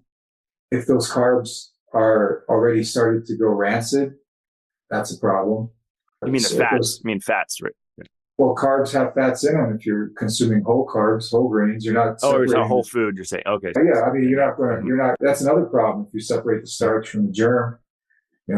So carbs is such a wide word, it encompasses so much. But if it's whole foods, then, I had a profound experience in the 90s when I was really early on in the hemp industry, in the hemp foods industry. I helped develop the first hemp protein isolate. I have hempprotein.com was my website. I was really into it. And then I had a shocking kind of revelation from the universe. It said, stop doing this. It says, yeah, it's a business. I started a business. Stop isolating and go back to whole food. So what's wrong with the seed, Nick? Why are you, I need 70% protein. It's like, isolate, what do you really? Because nature gave you this whole food. And so I stopped that business. I sold the domain name. I just got spooked by promoting something that was a fraction of something. Even though here we are selling fractionated water, because that's what it is. But there is better living through chemistry, and then there's hurting yourself through chemistry. Isolating things. The isolates are, again, what are we genetically predisposed to? Now, at the mitochondrial level, we are genetically disposed to less deuterium. So you'd say, okay, it's artificial to create 10 ppm water, but genetically we want it, right? Makes sense. Kind of like methylene blue. It's like, here's a synthetic, but yet it's working for us. So, but when you're looking in terms of food, it takes those genetic adaptations and predispositions. They happen very slow if they exist at all, those mutations. And then for the first time in history, you start separating the fat from the starch. And the body goes, I'm not used to this. I have to, it's like, why do people get gout and water retention? They're eating salt that's stripped of the minerals. It's iodized salt stripped of all of its chaperones. So the body has to compensate. I mean, in order for it to create an isotonic condition, it has to suck all those minerals in. So you're playing with fire. You say, oh, but salt is good. Like, well, its balance is good. Balance is good. And making sure that the pilot light is on is good. But if you don't have if you have to restart the pilot light every time, then, it's like what's easier, being at speed or getting to speed? If you're at speed, it's easy. I'm going to play devil's advocate here. People always tell me, like, why don't you debate your guests? I'm not about to debate you, but I just want to offer a different view. I love it because I'm always looking for somebody that has a smarter argument than I do. I don't want to be in an echo chamber I don't want to be the smartest person in the room. It's not good. Please. Well, you're a smart guy. I love chatting with you. So my view of the isolation, because I used to be a whole food guy, and that was me like 4 years ago, and I was moving away from isolates and anti-ascorbic acid, anti-zinc, anti-vitamin D, anti-iron, like everything pretty much. And my view now is seeing how metal accumulation, like we know everyone has tons of aluminum, but there's also arsenic. You had mercury fillings, you had mercury, cadmium, lead, all sorts of metals. And those will actually compete for binding sites with minerals. So you'll displace zinc. And then with that, you'll have, like back to your antioxidant point at the beginning, you also have increased antioxidant requirements because your oxidative stress goes up because your body's trying to use, there's a metal where there should be zinc or something, so it's. So isolates become beneficial. To this, I would say that when you're dealing with synthetics, you need to know the pharmacokinetics of it. Now you're dealing with something that if the dose is too high, it can actually hurt you. So, now you're really dealing with better living through chemistry and what can potentially work or not work. That's but it's still a balancing act. So it's tricky taking. It's more of a balancing act because you're playing with things that you don't have a genetic predisposition for. Your body doesn't balance on the inside. It's a lot harder for you to intuitively know what you need. And this is where really science becomes important. Thinking of an example, like if you think, here's a good example. People know the controversy of miracle mineral supplement, right? Sodium chloride. And this is where more is not a good thing. And more is separated by a drop. It's the difference between the heroin that makes you feel good and the heroin that kills you. And it's a drop or less of difference. So the dosage becomes of a different nature because now you're using things like precision scales and you're working out. Like I was trying to source pinoline, synthetic pinoline. And the lab said we have 98% available. I go, that's great. What's in the other 2%? They go, well, it's like, what? That's when it gets really, like when you're dealing with isolates, you have contamination issues, you have purity issues, you have rents. As soon as you remove something from its natural protection, now you're the mother that has to make sure it doesn't go bad. And this is where people fail with isolates really badly. And as soon as you oxidize something, it's going to oxidize faster. It's like turning something into powder. Is that good? We think, it's smaller, so our bodies, but then there's the opposite.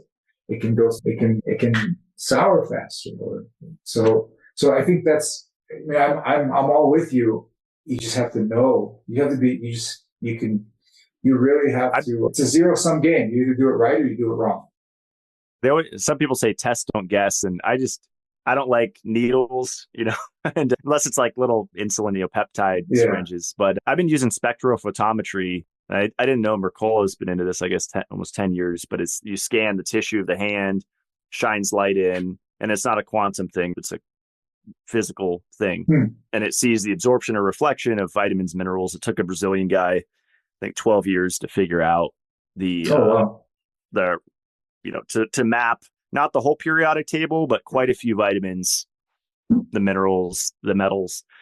And that's what I've been tracking. So I've been seeing consistent low vitamin D, which I live in the north, and low Sure, makes sense. B6 and low vitamin B6, which I could be tied to zinc with Crypto pylori and stuff, which Sure. I think I was zinc deficient from the first 30 years of my life, not eating much red meat at all. But yeah, that's kind of what I'm using as a metric of just seeing what's in my hand. And I think that's the direction that testing's going, is more of a futuristic, using light to test our levels. Because, we could do biopsies, but would it be cool to just shine a light at your liver? And how much vitamin A do we have in there? Do I have to be concerned about vitamin A toxicity, or am I deficient? And that already, those tools already exist, because in my 20s, when I realized I don't trust doctors and I want to stay as far away from them as possible, and blood tests also seemed weird to me. But you start going, how do I diagnose myself? And so I got into understanding iridology, tongue diagnosis, diagnosing the nails, diagnosing the face, what different lines mean, what different deposits or different qualities of skin, texture, and all the different, and they correlate, the tongue, everything. And I mean, we all start out in this tiny little thing and expand from there. So everything is tied together. And then a little bit more advanced, which I don't know, but the Ayurvedic doctors and their pulse diagnosis, and fantastic, that I do know, and with reference material that exists. And that saved my life, actually. It's a self-diagnosis using those traditional means. I was able to diagnose something way before a blood test. And doctor said, how did you know? I said, I examined my tongue. They go, that doesn't work. I go, well, obviously it worked for me. So yeah, you can tell a lot about a person's, you can diagnose a person, people that are really good can just look at you and go, this is what's the problem. And you don't need, we're getting closer to that with light. We're getting much closer, and other diagnostic tools that measure voltage and measure potential. But really, some people can just read you and go, oh, your C4 is, sublux, your liver is this, just because it's all in our aura. We don't have the manual, but somebody stumbles onto something and then you go, oh, how did you know? So it's just something I've figured out. I've noticed that people that do something for a long time, they become almost otherworldly good at it, where it's just beyond, it's like, they're ahead of it. Like their temporal organ that sees in the future is so precisely ahead of it for you, because you put in the work. So that's mastery, that's real mastery. But having it in one aspect of your life doesn't mean it carries over to others. But that's where you have to keep your ego slight on a back foot, because they'll want to get on the front foot and be like, I'm the ego. And see, I told you you're amazing. No, hold on. Let's keep you back there. Don't speak when you're spoken to, unless you're spoken to. So. That's awesome. I meant to ask you this earlier, and I think this is probably a burning question, and kind of related to what we're talking about with natural versus synthetic and stuff. Like, where did deuterium come from? Probably FAQ, and I think you've said it's natural. We don't know, and probably no. It's natural. We know where it comes from. It's natural. It's well. Here's the explanation as it exists. It could be wrong. There's challenges to the Big Bang Theory. But as the universe cooled, it's very profound, actually, because it's even in the Bible in Genesis, it says the separation of the two waters. It's two waters. And so at the beginning, or at the beginningness of something, you have the plasma. And out of that plasma comes hydrogen. And it's the only thing that exists. It's the only simplest thing in the element on the periodic chart that's number one. This is proton and electron. And then from one becomes 2 and 2 becomes 3, obviously. And that 2 is 2 protons and 1 neutron, so next element in the periodic table. But in between that, you need that neutron comes in. So, and then the universe cooled too quickly and it got stuck. It just got stuck, not knowing what it is. It's confused. Is it a hydrogen? What is it? So, in a sense, it's like the poetic explanation is that it's an unpotentiated being. If you look at a neutron, it hasn't expressed its final form yet. It's like, I'm neutral. I'm an independent voter. I haven't taken a side yet. Oh, interesting. But in that, eventually the game will, and the 1 becomes 2, becomes 3, becomes 4. Eventually it will come all back to 1 because that neutron will figure out that it's just a latent proton electron. It's just that neutron is just a hydrogen waiting to be born, like a chrysalis. And that's what I understand it is. And so, because the mass doesn't add up to just a proton, so in there is a proton and electron in every neutron. So it's just hanging out. It doesn't know what it wants to be at. It's stuck. It's stuck between this and that, and it's been stuck since that time. And it jams everything up. And until that issue that happened in the very beginning of the universe gets resolved, it's always going to be this thing that doesn't belong here or there. So the only place that it gets reformed is in stars. Stars eat deuterium. So deuterium eating factors. The only thing that will take it out of the equation. And we keep getting more of it on this planet because the planet grows, comet, meteoric bombardment, has water on it that's higher in deuterium. The ice age, after the ice age and the glaciers melted, that introduced a lot of methane into the atmosphere. That increased the deuterium. We have the flood myth. There was less deuterium. People lived longer. Animals were bigger. Plants grew bigger. And then you have after the flood, things settle down to where we are today. That could be a deuterium problem. So it's always been there. It's always been there driving us forward to get it out. If you look at some profound things, I think you've had Morley Robbins on a few times. I remember one thing he was saying about the membrane. It's like the universe created a membrane to deal with oxygen. That makes a lot. Why did you create the separation? Well, I need you, but I don't need you all the time. Too much of you is too much, so I have to filter you. And so in order to benefit me, I need to filter you. We can't go. So life creates smarter and smarter strategies for energy management. And if you think about it, the highest expression of evolution for consciousness is this eyeball that is a biofeedback device. And that has the most that is the most successful expression of the relationship of mitochondria and the nuclear DNA that exists. And yet it's so profound. They say the eyes are the windows to the soul.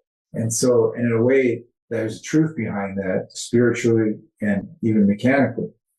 And so when you start dealing with the pineal gland and explaining all that, and so it's very profound when you start talking about converting energy from sound to light to heat to chemistry, and ultimately to consciousness.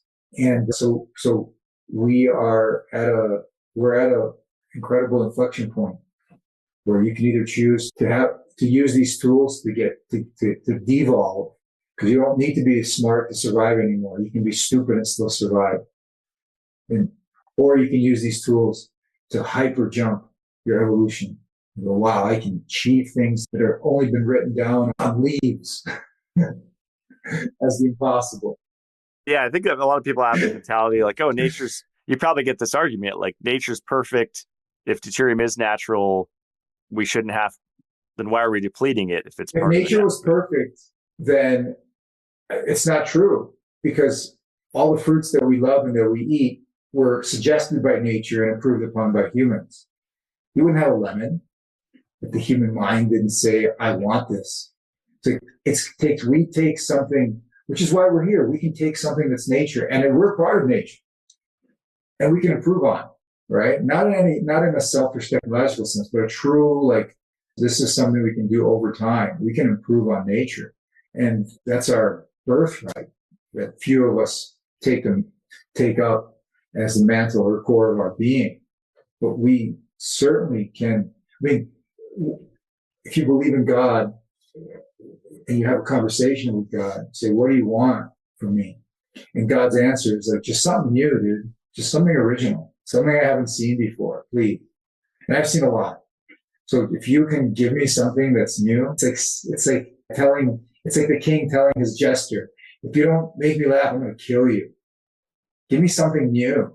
So the universe is begging us for something new, because it does it all the time. It'll mutate a bug to have anti-gravity or something like that. It does it all the time. It creates very informed and very creative solutions, and saying, you do it too. Do it with your brain, do it with your mind, do it with your consciousness, do it for yourself, do it for the betterment of yourself, your being, and people like you. And so that we're just dealing with, it's very paradoxical, which makes me think that God's primary objective is just to laugh more and be entertained in a humorous fashion even more, because just as we're gaining the potential of these things we talked about, AI, the ability to figure out our human biochemistry, turns out our bodies and our brains are a lot smaller than they used to be. So imagine if we had this when our brain mass was 20%, 15% more than it is now. And then when our genetics weren't corrupted yet, and we didn't have to have our wisdom teeth removed all the time. And when we actually embody the unified field, and not just pretending that it doesn't exist just so we can get a paycheck and not be fired from our academic position, while we're taking drugs over here. So, but yet over here, we're solving problems that are so original and so unique. And so really more than anything is, I see people that are great at their brains and their bodies are really behind. And then I see people that have taken a preference to their health, but their mental acuity or their knowledge base or their ability to learn or model excellence is weak, and if we're going to survive, we got to go back to that person that could hunt, fish, weave, do trigonometry, do complex chemistry, fix your car, raise your kids. We have to go back to that. So you're having a podcast today. Later, you'll be milking a goat, I'm sure. So, we have to go. This is what anybody listening to this needs to align their strategy, that you become more of a multidisciplinary educated person. And when this was being discovered at the universities, in American universities in the post-war era, they discovered that if we want to make fully rounded human beings where the central nervous system is really useful to you as a holistic being, you have to have a multidisciplinary education. You have a bit of liberal arts education has a bit of that in that. But then they said, oh, this is terrible. We have to fire it. They did. They got rid of that entire department and they created the 3 bullshit majors, which is psychology, sociology, and economics. It's all just made up.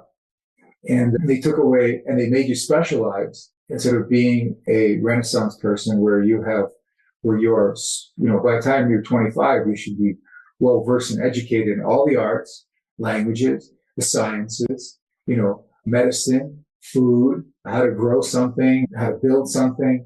And yet by 25, most people are no better off than they were when they were 5 years old, asking for a handout. Yeah.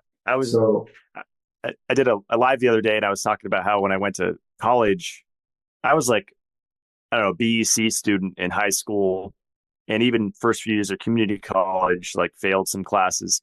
And then I started on raw goat milk, not from my goats, but I just bought it, farm direct, and Shilajit. And just that combination like skyrocketed. I lost you, locked up. Let's see. Oh, you're back? We're back? Okay, we're back. Okay. Let me make a note.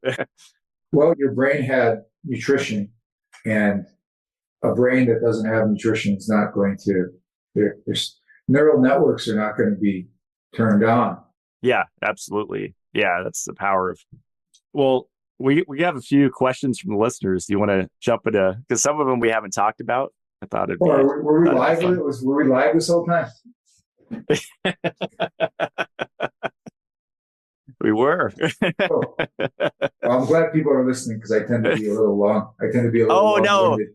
Oh no, sorry, we aren't live. No, it's future live. So it's Oh, yeah, future live. hydrogen water. And I think I asked you about this in our first chat, but I know on the Litewater site now you guys sell a protium generator, right? Which there's a lot of We these sell water pump. we sell yeah, hydrogen products. So Mhm. more than however you want to get hydrogen in your body, we also have a sister site, protiumgenerator.com. Oh, cool. And that's for inhalation devices, and for your bath, hydrogen gas. But I believe in hydrogen. I think it's a building block, and there's a lot of science behind it. And I'm always looking for ways to create it endogenously. And a healthy microbiome will produce a couple liters of hydrogen gas in your body daily. A poor microbiome will produce the wrong gases in your body. But certainly hydrogen supplementation is, I think it's a future intervention that is here to stay. I think a lot of people might be wondering, how do you know that it's not producing deuterium isotope, like a hydrogen inhalation device or a hydrogen tablet or whatever it is? So for one, with the devices we sell, we recommend you use Litewater. that's the one. But if you are turning water into a gas, and not steam, but if you're breaking it into hydrogen and oxygen through electrolysis or whatever you're using, yeah, you're going to get some of that gas as deuterium gas.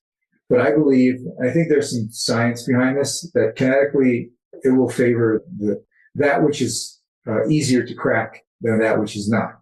Because the deuterium oxygen bond is a shorter bond, it's a tighter bond, it's easier to break the normal bond. So eventually, yes, you'll get some deuterium gas, but selectively, kinetically, I think the first will be the protium rich. But why chance it? Just use deuterium with water. Well, I'm on the protiumgenerator.com and I see the bubble bath units, Yeah. which is fascinating. So that's a topical transdermal delivery. Topical transdermal, and then there's an inhalation that does 3 liters per minute. Wow. And there's a saturation point, I think. But can you bubble that into like hot water? Does the water hold it? It does, but cooler is better. But if you're in bath water, 98, 99, 100 degrees, if it's continuously bubbling, you will saturate it to, you're not going to get more than what it can hold at the elevation you're at the atmosphere that you're at. So typically 1.6 ppm, but remember, that's when you look at how many molecules of hydrogen that you're in what is it, like a quadrillion, it's a lot of hydrogen. So bath is really a great way to get it in you and also to be in a coherent field of hydrogen. So, yeah, I can imagine in like a cold bath would be pretty nice, right? Bubble and hydrogen. Yeah, in a cold bath, it would hold more. It would hold more hydrogen. So in a cold plunge, yeah. And when I do it, I inhale hydrogen while I'm in the hydrogen bath. Yeah, that's awesome. Yeah, I think these interventions are great if you want to get into optimal physical form. I feel like I'm pretty optimal, so I'm like drawn to this like once a week, maybe, not even like every day anymore. Because you feel good. It's like, okay, why? You feel good. What do you think? Can you feel better than good? Then you're greedy. Better is like levitating. Like, now I'm really like. Well, part of the reason why I'm excited to move is I'll be on grid again, and on grid it's hard to keep like pumps going for like tubs, and I'm excited to get back into sensory deprivation therapy, which is amazing for the mind. Working online, just interacting with people, it's nice to just totally shut down for an hour, but also get that magnesium upload of 1,200 pounds is awesome. So it's another one. However, we can get magnesium is we burn it like fuel. So I think we're all deficient in magnesium.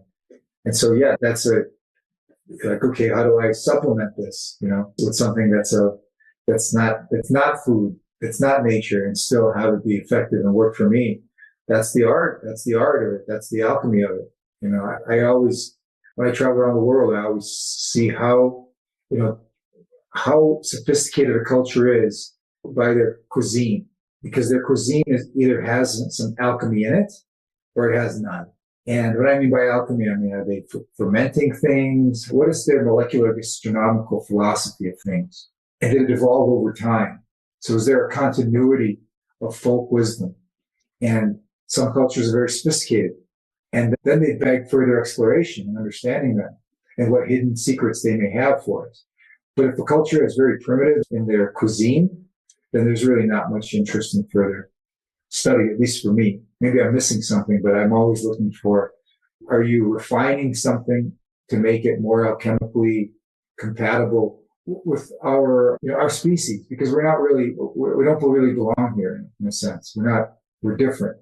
So because we're different, we have to remove the inessentials until the essence is revealed.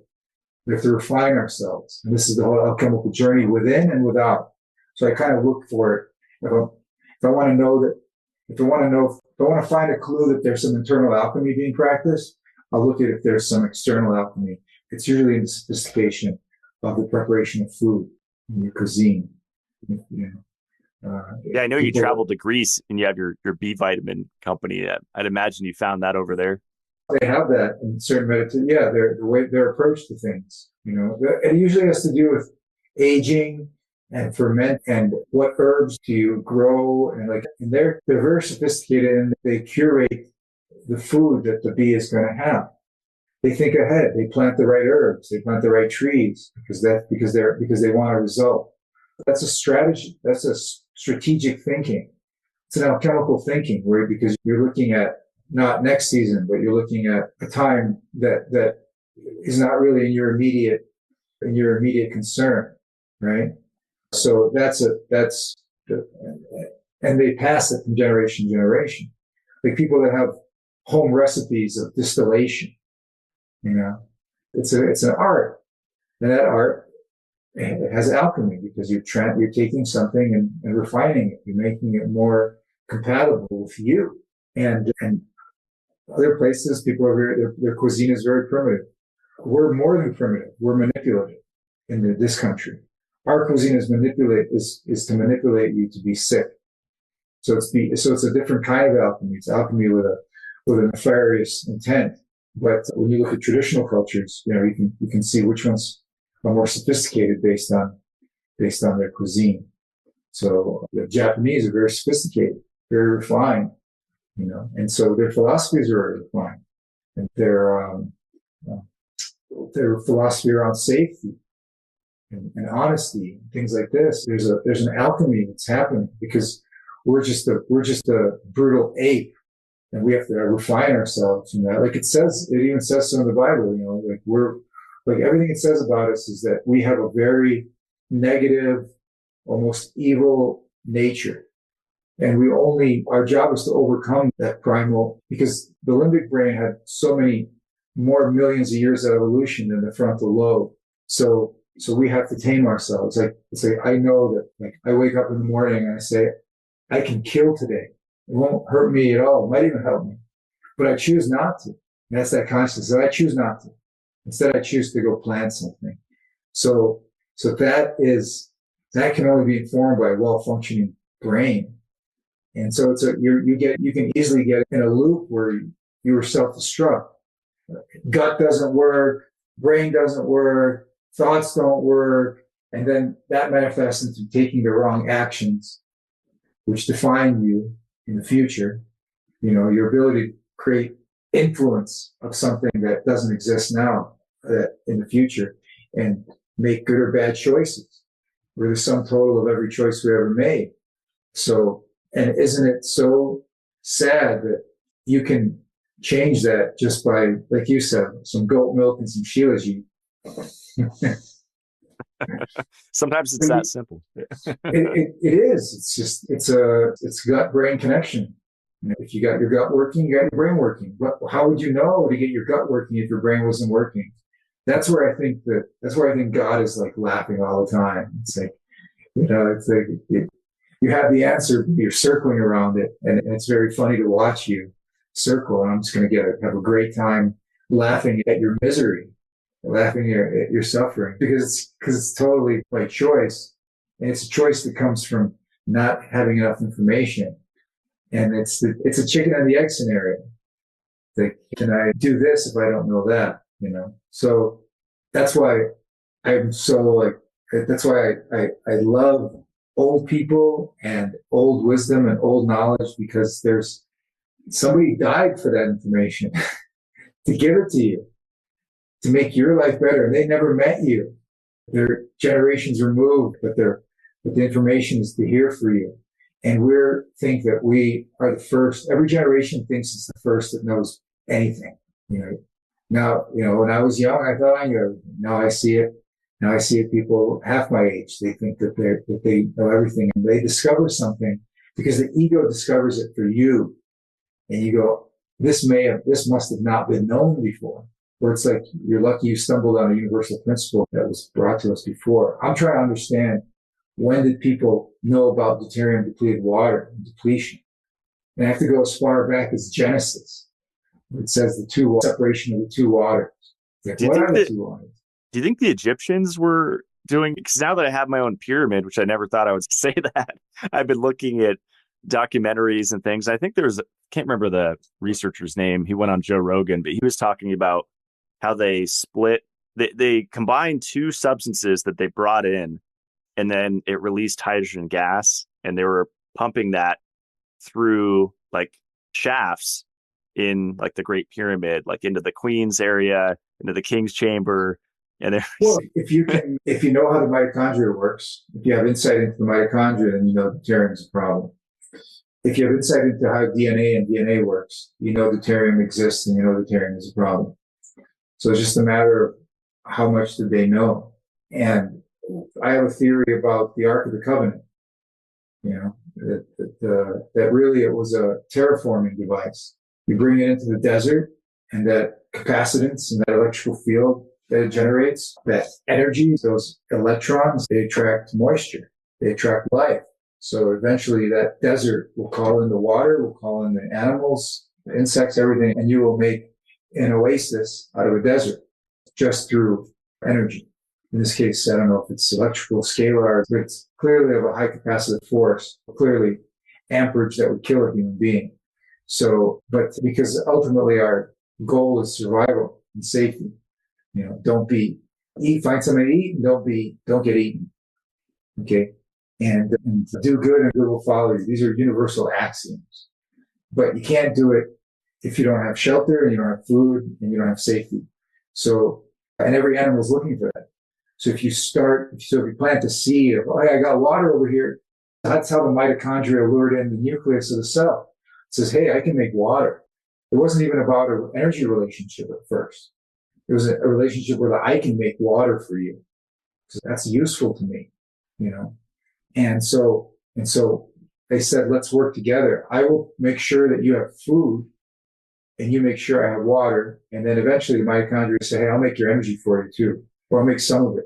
I take the burden off. Says, you're doing such a great job on water, and I'm doing such a great job in protection for you, the membrane and everything. Then let's evolve this marriage. Right? It's been working for almost 1.45 billion years. And in order for this relationship to exist, it constantly had to get smarter. It constantly went from simple life form to complex life form, until it's so complex that you have eyes that inform nerves here.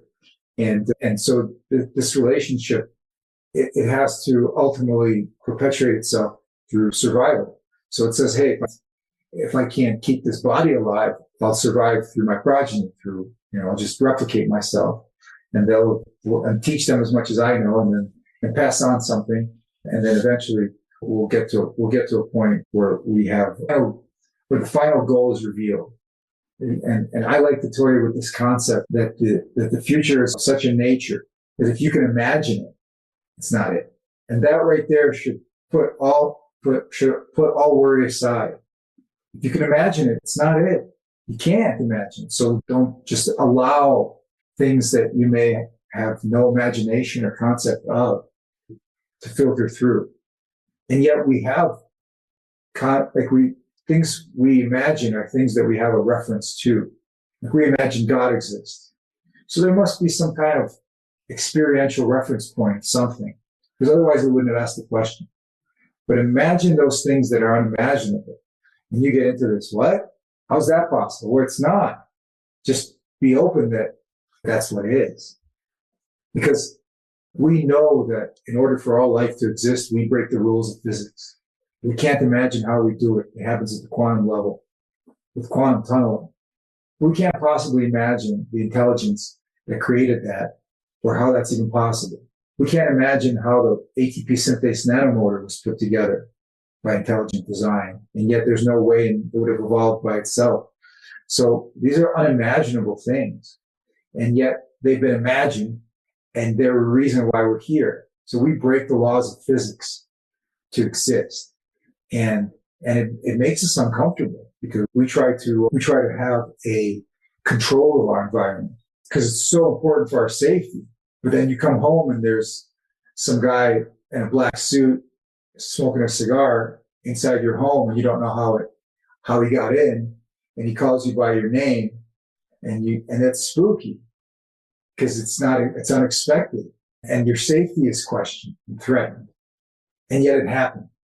You go, wow, I didn't imagine that was going to happen. And here it is. You got confronted with it. So we're always trying to. Did that happen to you? With friends I have, no. I mean, that hasn't happened to me, but I'm not working on things that they're working on, And as far as deuterium depleted water, saving humanity and getting rid of all disease, and it's like, how am I going to do that when I only have enough for a few thousand people? In order for the needle to be moved for humans, it requires humans to move the needle on energy. We're not going to get deuterium depleted water for everyone until we figure out a different form of energy that is not what we're using today.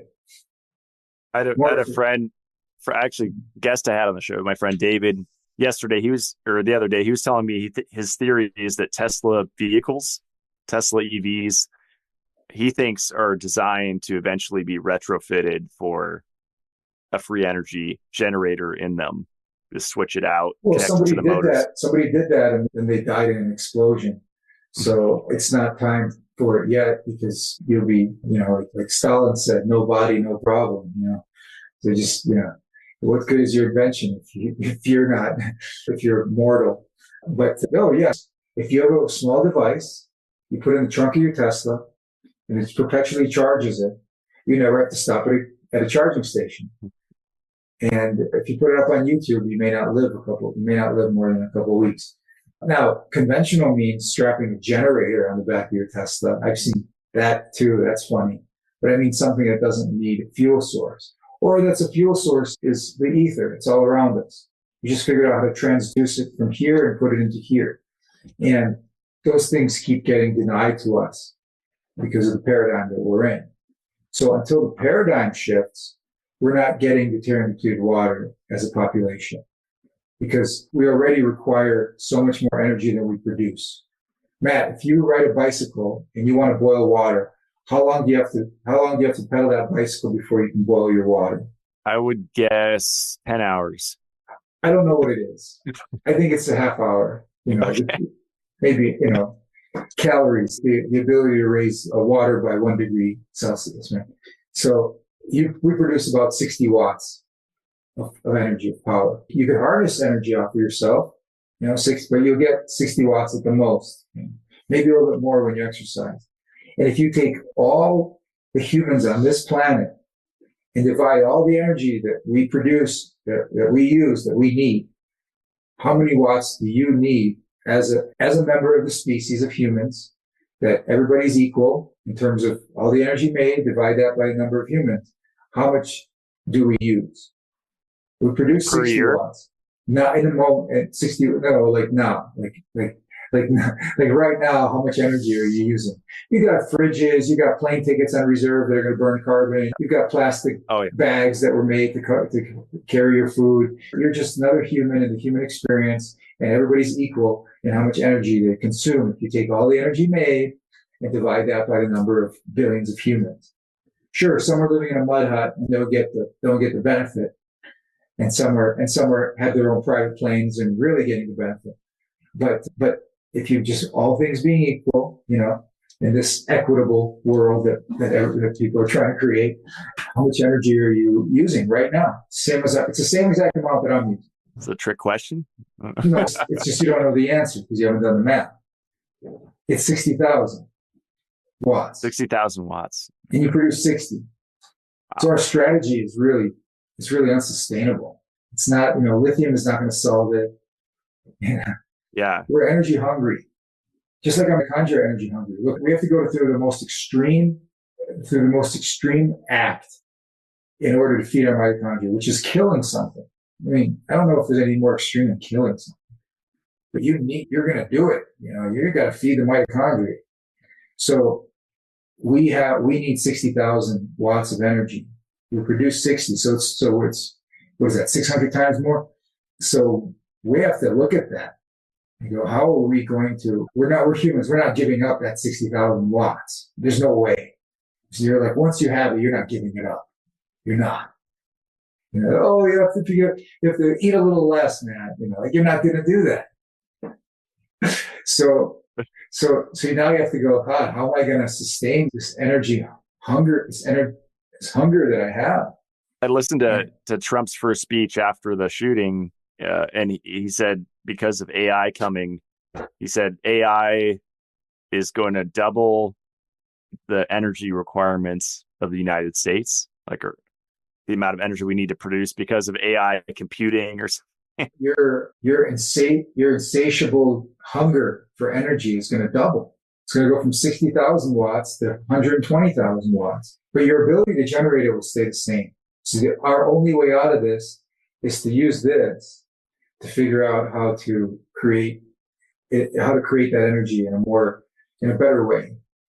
Because right now, why is Litewater expensive? Because we use conventional forms of energy, electricity and natural gas, and that energy costs money, and you need a lot of it. To make a liter of 10 ppm, you probably need like an acre of solar panels working for.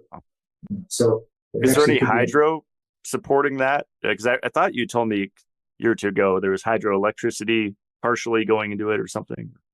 It can, but it's not there. You can, if you want to create a production facility to create deuterium depleted water, you need to build a power plant first. So that power plant can, if you're lucky and you put yourself in a place where you can get hydro, like where I have property, the electric there is hydro, and that's good. That's sustainable. It makes me feel good that my power source is coming from moving water, and that has minimal contaminant parts, unlike lithium or other things. I'm just saying, I don't have the answer. I mean, atomic energy is an answer. That was the original answer, but we haven't figured out how to. You're only as strong as your weakest link. So the weak links are a little scary for us right now. But this is a conversation we're having again.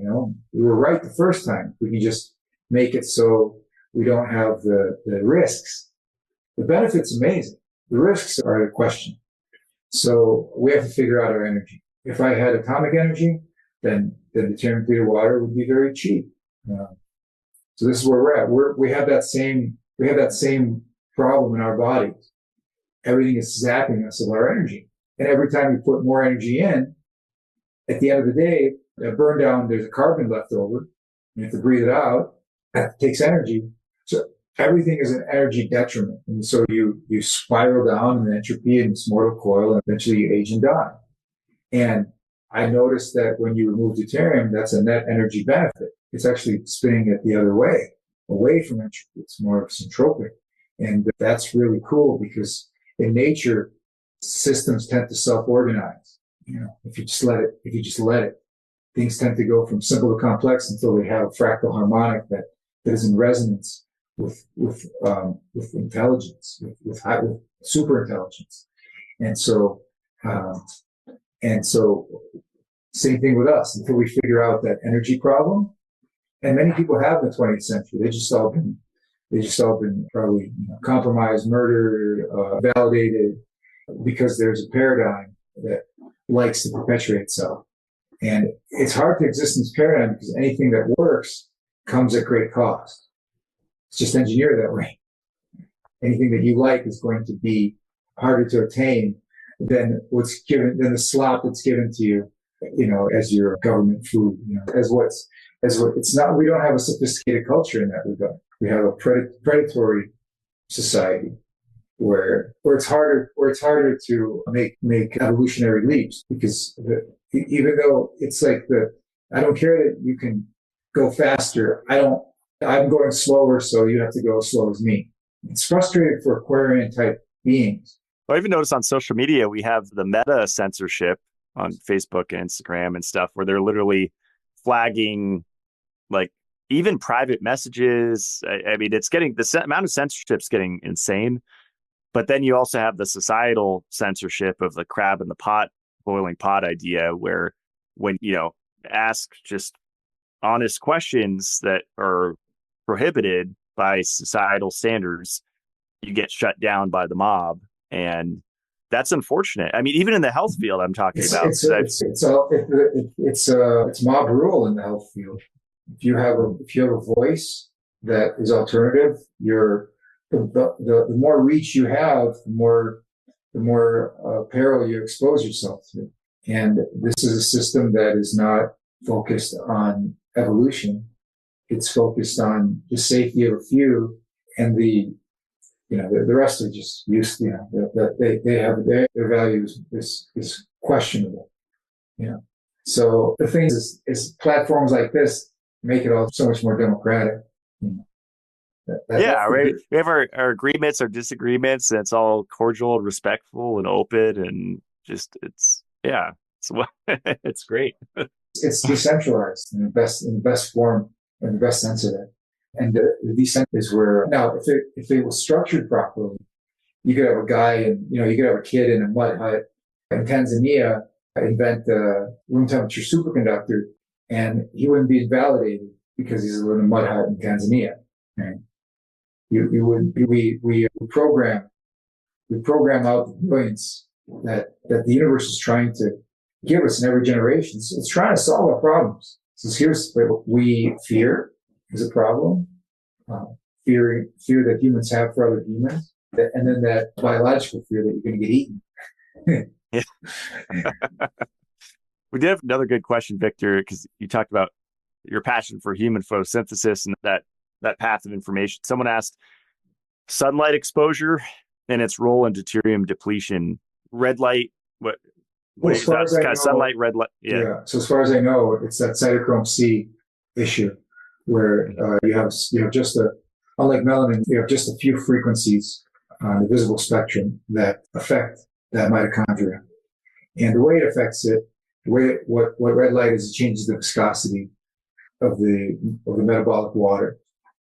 So reduce viscosity, it's everything, electrons move faster. So the sun is just a way to increase efficiency through those particular spectrums, which again, they're very limited when it comes to the mitochondria. So that is a phenomenal question. Why only these spectrums of light? Why only 660, 830 to 860? There are peaks, but then like the 700s, it's completely a dead zone, has no biological effect. But the ones in between it do, Just like, why? Why? These are phenomenal questions. And I think if we answer them, we'll get even further into understanding how our biology is created and how it works in synergy. It's just this synergistic thing that won't exist by itself, but together it makes sense. So yeah, the sun exposure is incredibly important, but then you can get deeper into what the UV index of that sun is, what latitude is that sun, what is the quality of that light. But the great thing is you can recreate this with the red light panels. You know what light works on the mitochondria. So now we've gotten into like some cool artificial type scenarios where we can recreate these things. It's the reason why you can live in northern climate and you have that vitamin D light. Well, especially in my bunker, I haven't even started to dial in, the overhead lights down my hallways. And Yeah. it's going to be a whole project to figure out the optimal light. I mean, But the thinking is from a biological perspective, mitochondrial perspective. And that's the right thinking. The questions we're asking are getting better because we're seeing further, and we can share this information outside of the dogmatic channels, like in forums like this. So that's incredibly exciting. And it all starts with asking the right question. So and the right question starts with observation and going, oh, that's weird. That's interesting. Like look at all the things Victor Schauberger learned about water just by sitting next to a running stream, enough to build a flying machine. So it's very exciting. And I'm, the only thing is that sometimes we can't see the fruits of our labor, because our lifespan is so short. So that's true.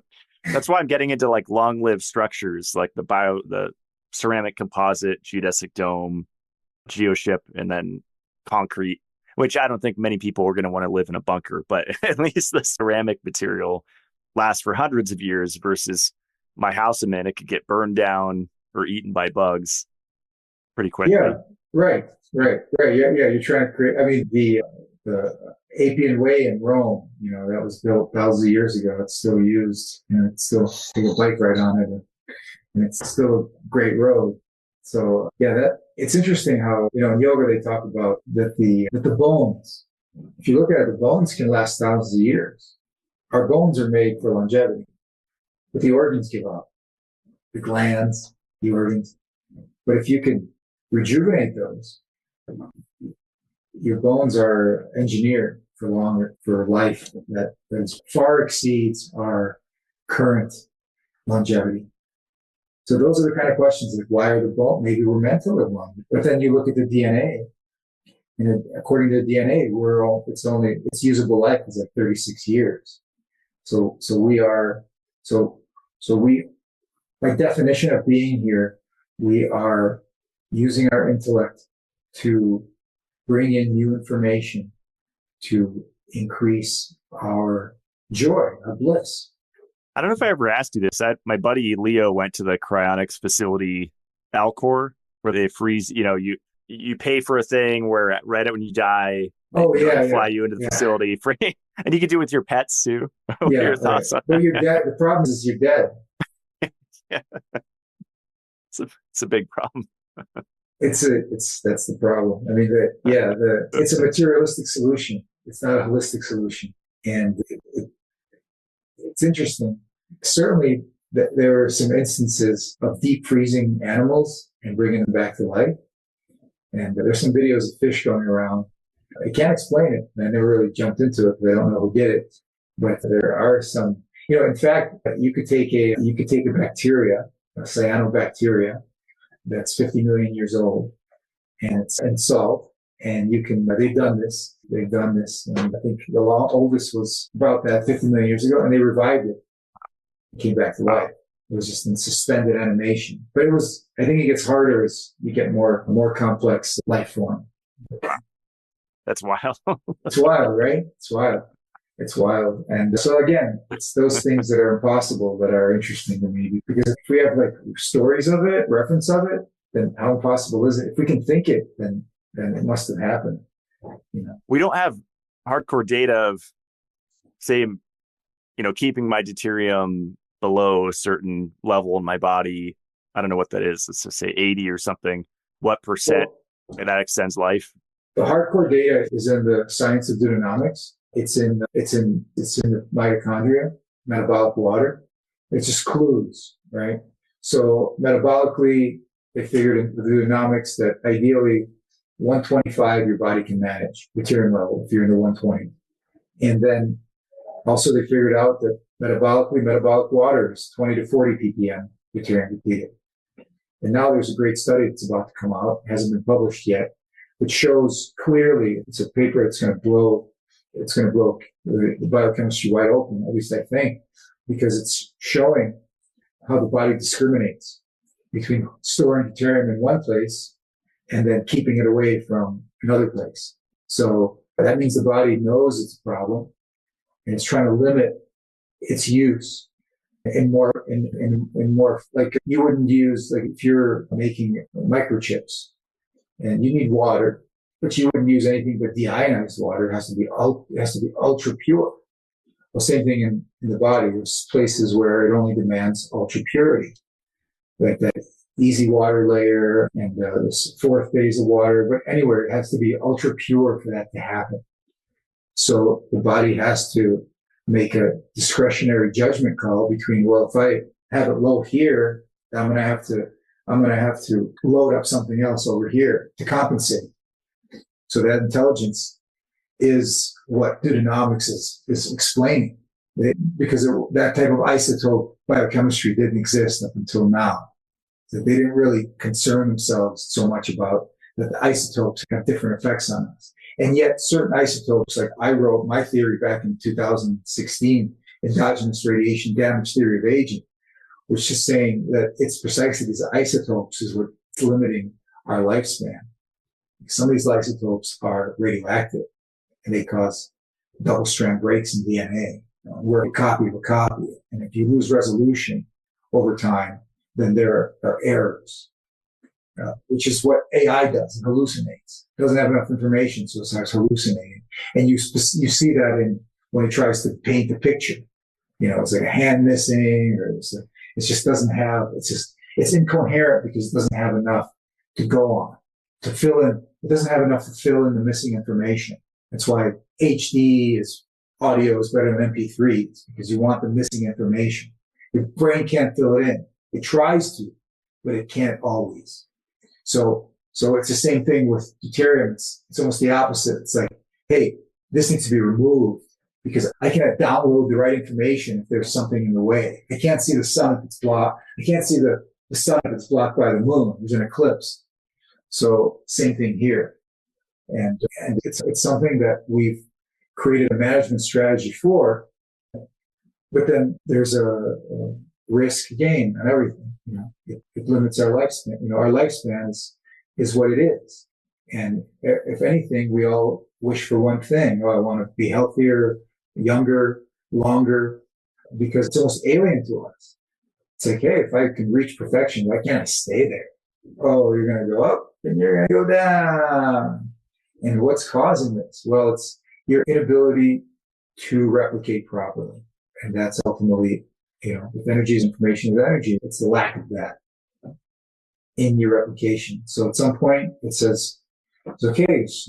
It's more trouble than it's worth. Let's start again. Let's start from scratch and starts all over again. And so these types of ontological philosophical discussion is what I enjoy the most, because I think I've answered some of the questions, but the answer doesn't give you a solution. It just gives you an answer. So now it's like, okay, now how do we, it's like having a blueprint of something. It's like, we have it on paper now. Okay, let's build it. And you're going to find all these problems that you didn't realize you had when it was just on paper. Because on paper, it's perfect. Like, man, now let's build it and just really work it out. And that spirit manifests as flesh. There's things that are not perfect. But the spirit wants to continually try to shape the perfection of that thing. And Salvador Dali had a brilliant quote. He said, don't fear perfection because you'll never reach it, And mine is a little cruder. I'm not perfect because I have a crack in my ass. So we're idealists by nature. And so for me, energy is the number one thing. I see people as they age, they lose they're no longer the same as they were when they were younger. And that's the cosmic joke. Just when you have enough wisdom and experience to enjoy what life would be like in a younger body, you don't get that. So we're constantly like in this paradox. And, ultimately it's supposed to tell us that we're not supposed, we shouldn't take it too seriously. We should try as hard as we can, but if we shouldn't, if you're seeking enlightenment, you got to lighten up, is what I saw on a bumper sticker sometime. And so this is where we're at. That's where I'm at. And it's very humbling that I won't have the solutions for things. We just won't. When we're young, we think we know everything. And as we get older, we realize that there are certain universal constants that will take some type of miracle of grace to overcome. And I'm really focused on the water element because that is the foundation. That's the foundation. And that has exposed me to so many things, because if I wasn't interested in why this water tasted different than this water, I wouldn't have got into the chemistry, the science, the mysticism, the everything, right? It just all starts with that little bit of interest and understand, and not taking somebody's explanation as the truth. Saying, I'm going to go find my own, and eventually I think you find it. Again, the big cosmic joke is you find it too late. Youth is wasted on the young, and wisdom is wasted on the old. So you have to find that middle and see how long you can ride it.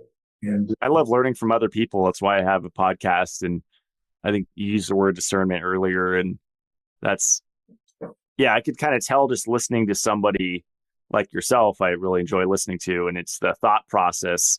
And I could spot that pretty quickly when I'm listening to somebody new that's sharing health information.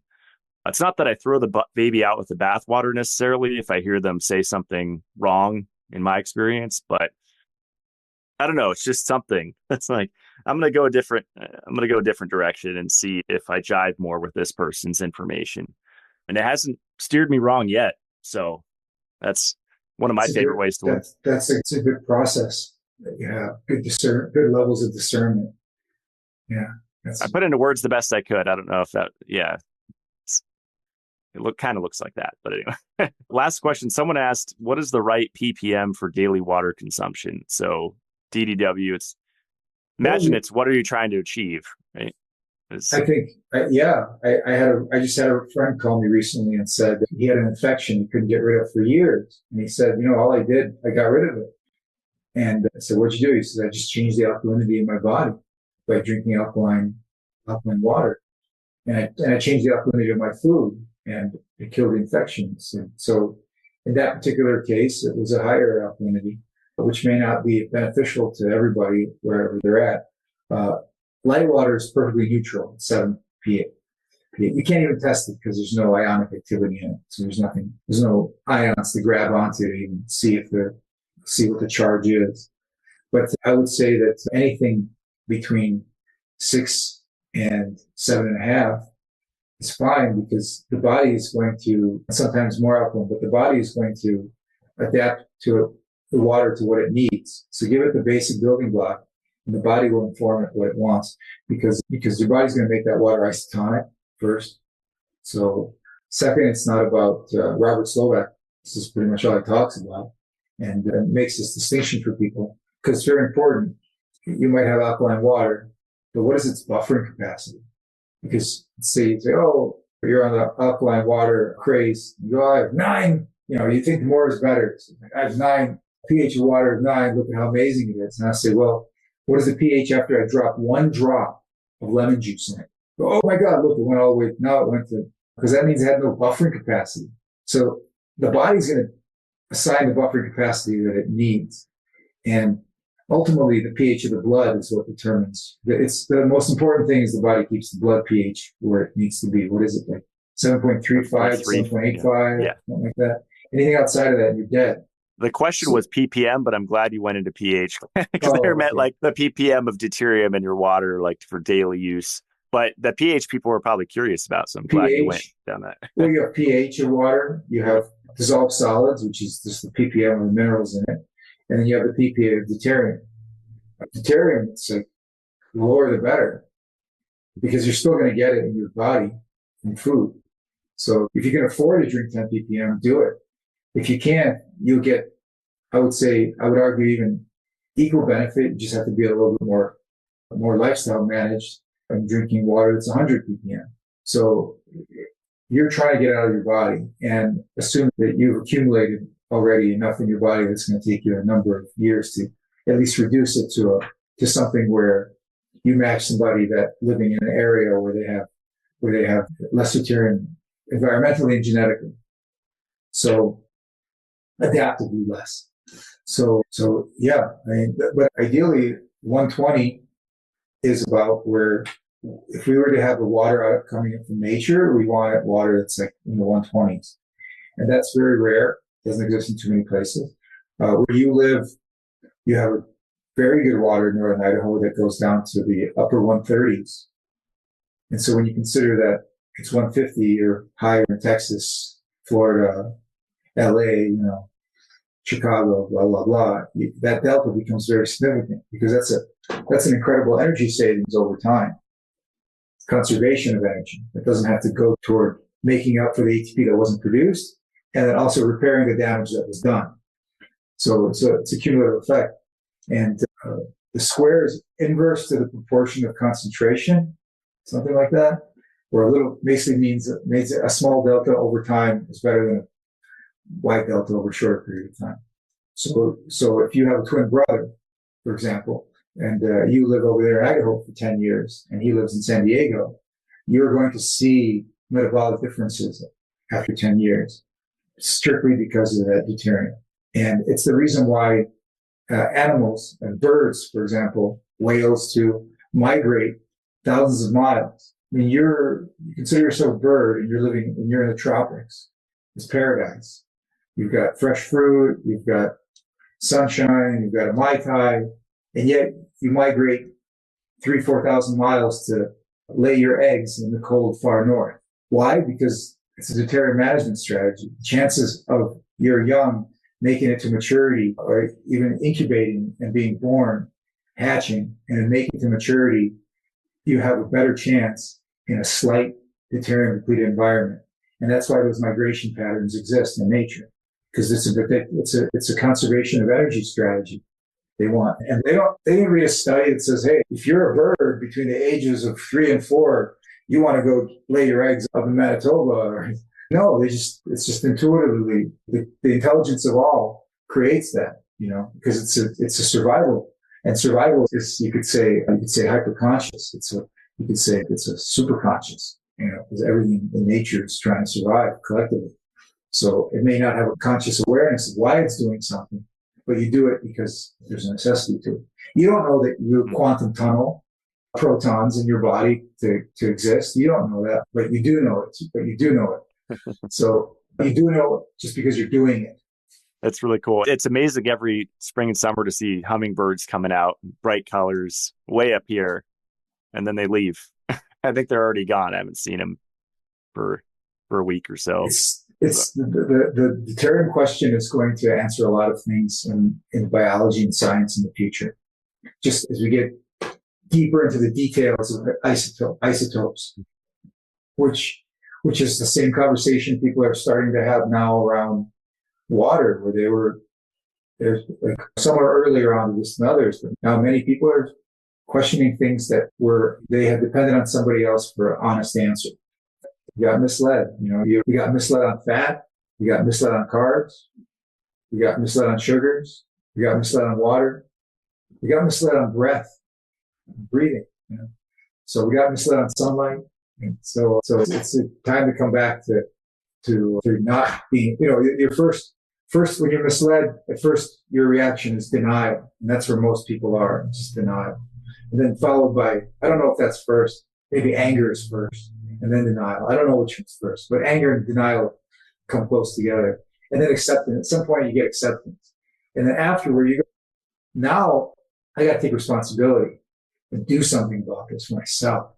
It's a growing pains that we go through as individuals and as members of the community and as heads of households. With the election coming up, every 4 years, I just see this like wanting of savior. And it's like in everybody, it's like, most people are like, they're waiting for ETs waiting for or somebody else to religion. come and save them. Yeah. You know, how many times when I had a corporate job did I wish for the meteor to come because I didn't want to go to work Monday morning? You know, oh, we have a collective problem. I don't have to go to work. The meteor came. You know, neighbor was around. Neighbor was coming. I can't possibly do my taxes. Why would I do my taxes on the 12th planet? It's just over the horizon. So yeah, but when you really get into the groundedness of man, it's all my trip, you know, it's my responsibility, and others that also take that on for themselves. Then it's a whole different outlook on things. Where's this conference and when's it happening? So if you listen this far, you're meant to be there. That's the first thing I'll say. And watersymposium.org, November 8th, 9th, and 10th. And it's in Tulum, Mexico. And it's going to be 9 incredible speakers that we're going to create synergy, because the whole is greater than the sum of its parts. And the parts that I've assembled are some great parts. And we're going to see if we can create a greater whole than.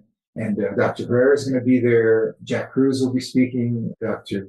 Pollock, Jerry Pollock, some unknown people that are just private, but should be, you know, people knew them, they would be incredibly famous, because new information is something they have, and all around the topic of water. If you know water, you can better know yourself, because we are like almost 99% water by molecular weight. And from the beginning, I was talking about water consciousness. And these are esoteric concepts, but together we're going to create a conference unlike anybody's experience, very intimate, only 200 people maximum, of perpetuating some concepts and ideas and knowledge that you can use, that you'll walk away with like, wow, I'm getting this is more than just theory, more than just fancy, untouchable things, but the practical knowledge that you can transform into wisdom. It'll be November 8th, 9th, and 10th. Astrologically is a very good time for new information to come in and for you to absorb it and be endowed with something that will have benefit with it. And all these people that are speaking are very advanced in their science and understanding of water, and it's going to be fun. It's going to be cool. So if you feel called to go to watersymposium.org and buy yourself a ticket today, do it now. I think it's so cool that Dr. Herrera is going to be there. Yeah, human photosynthesis guy. That'll be really interesting. I invited the cream of the crop of people there. My friend Arkady Sheeran, who's a yoga master, will talk about spiral yoga, which is not known in the West, and how water moves through the body and how that can be used to increase your health span and give yourself more time and more health and more tools to make informed decisions. And so all around the concept of something that collectively we're passionate about, which is water, because you want to know yourself, get to know your water.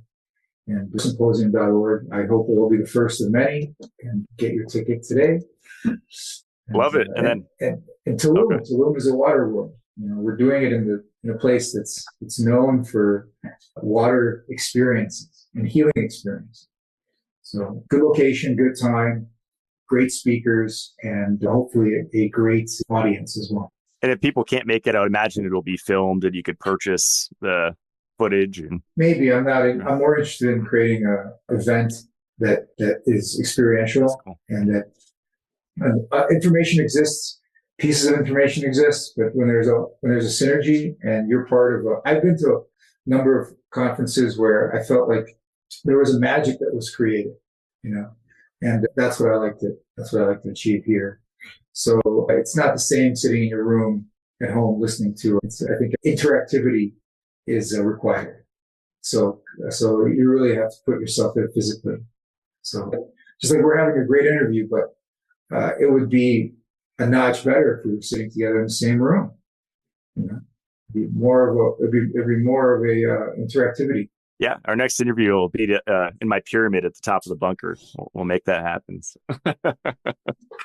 Ready, Uh, man. That's awesome. drinklitewater.com, bvitamin.com. It's your honey, pollen, salve. Drinklitewater.com, proteumgenerator.com. These are all the projects I'm involved in. There's some others that will be revealed soon, like the SomaVet project I'm working on. Other ways to just basically increase health span and increase coherence. That's it. I want it for myself. I would be very desirous of everybody else being there as well. It would be an easier world to live in if everybody had more coherence and a higher level of consciousness. It would certainly make things more fun and less stressful. But so one person at a time, try it for yourself. You can read the studies, or you can just try 3 months of light water and get yourself Deuterium depleted to the point where you understand what energy conservation really is as you get older, and what a mitochondrial intervention really is. When all things being equal and you haven't slept for 2 days and you're walking through the airport with a bunch of luggage, you go, I'm going to sprint up those stairs. I don't need this escalator. Not like, oh, I'm trying to better myself. It just feels better. So when you can do that, then you start to a little bit of energy and how everything is, your either expenditure of it or conservation of it, and how that informs the next decision and the next step. And so the only reason we're having this conversation is because we've designed a world for ourselves where we're so energy hungry that we can have wireless headphones, wireless microphones, cameras, electricity, the energy it took to produce all this microelectronics. It all comes back down to a collective use of energy, and then the collective within yourself, which is yourselves, collectively trying to boost your level of awareness, consciousness, and safety, and your ability to not only recreate yourself, but procreate yourself. So, Victor, it's always a blast talking to you. This is awesome. I love your passion, and I feel I'm too long-winded, but I just get so excited about relating some of the concepts that I ponder.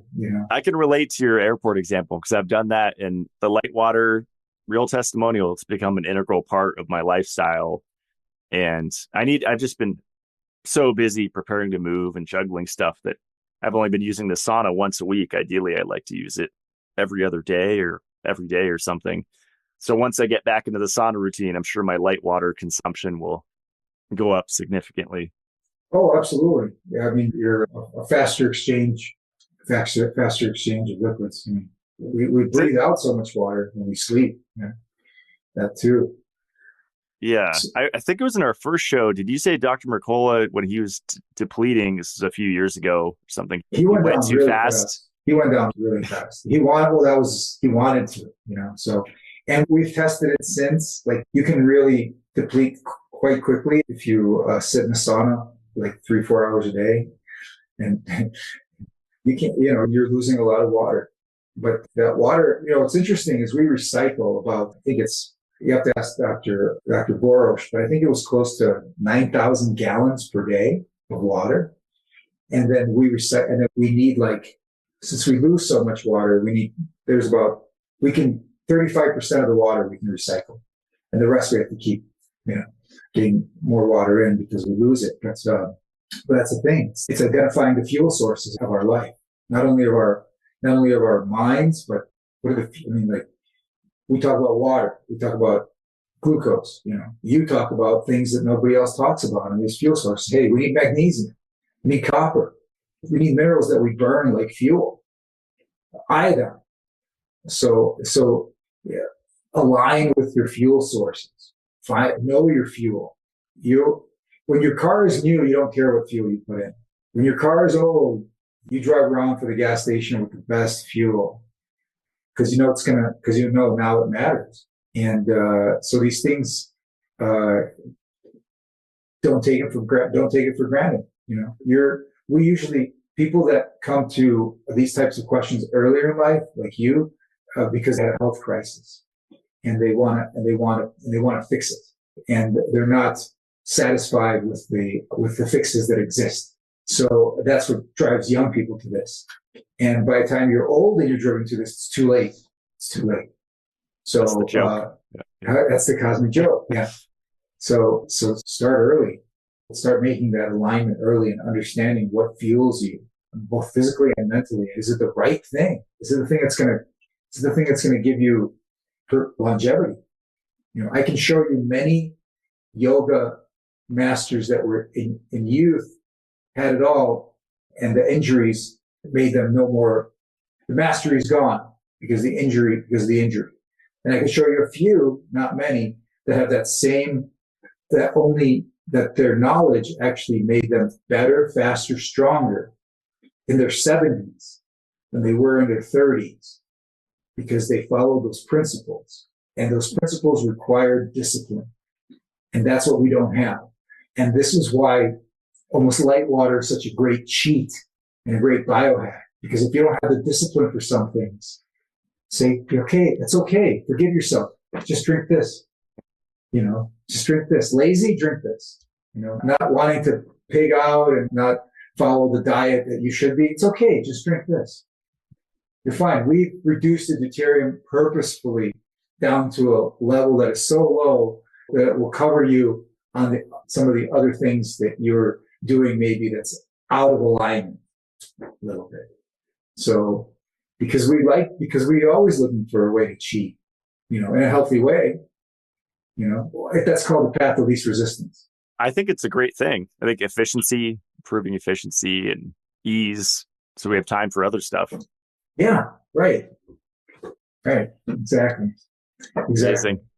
Well, thanks, Victor. Yeah, this was so fun. Another one for the record books.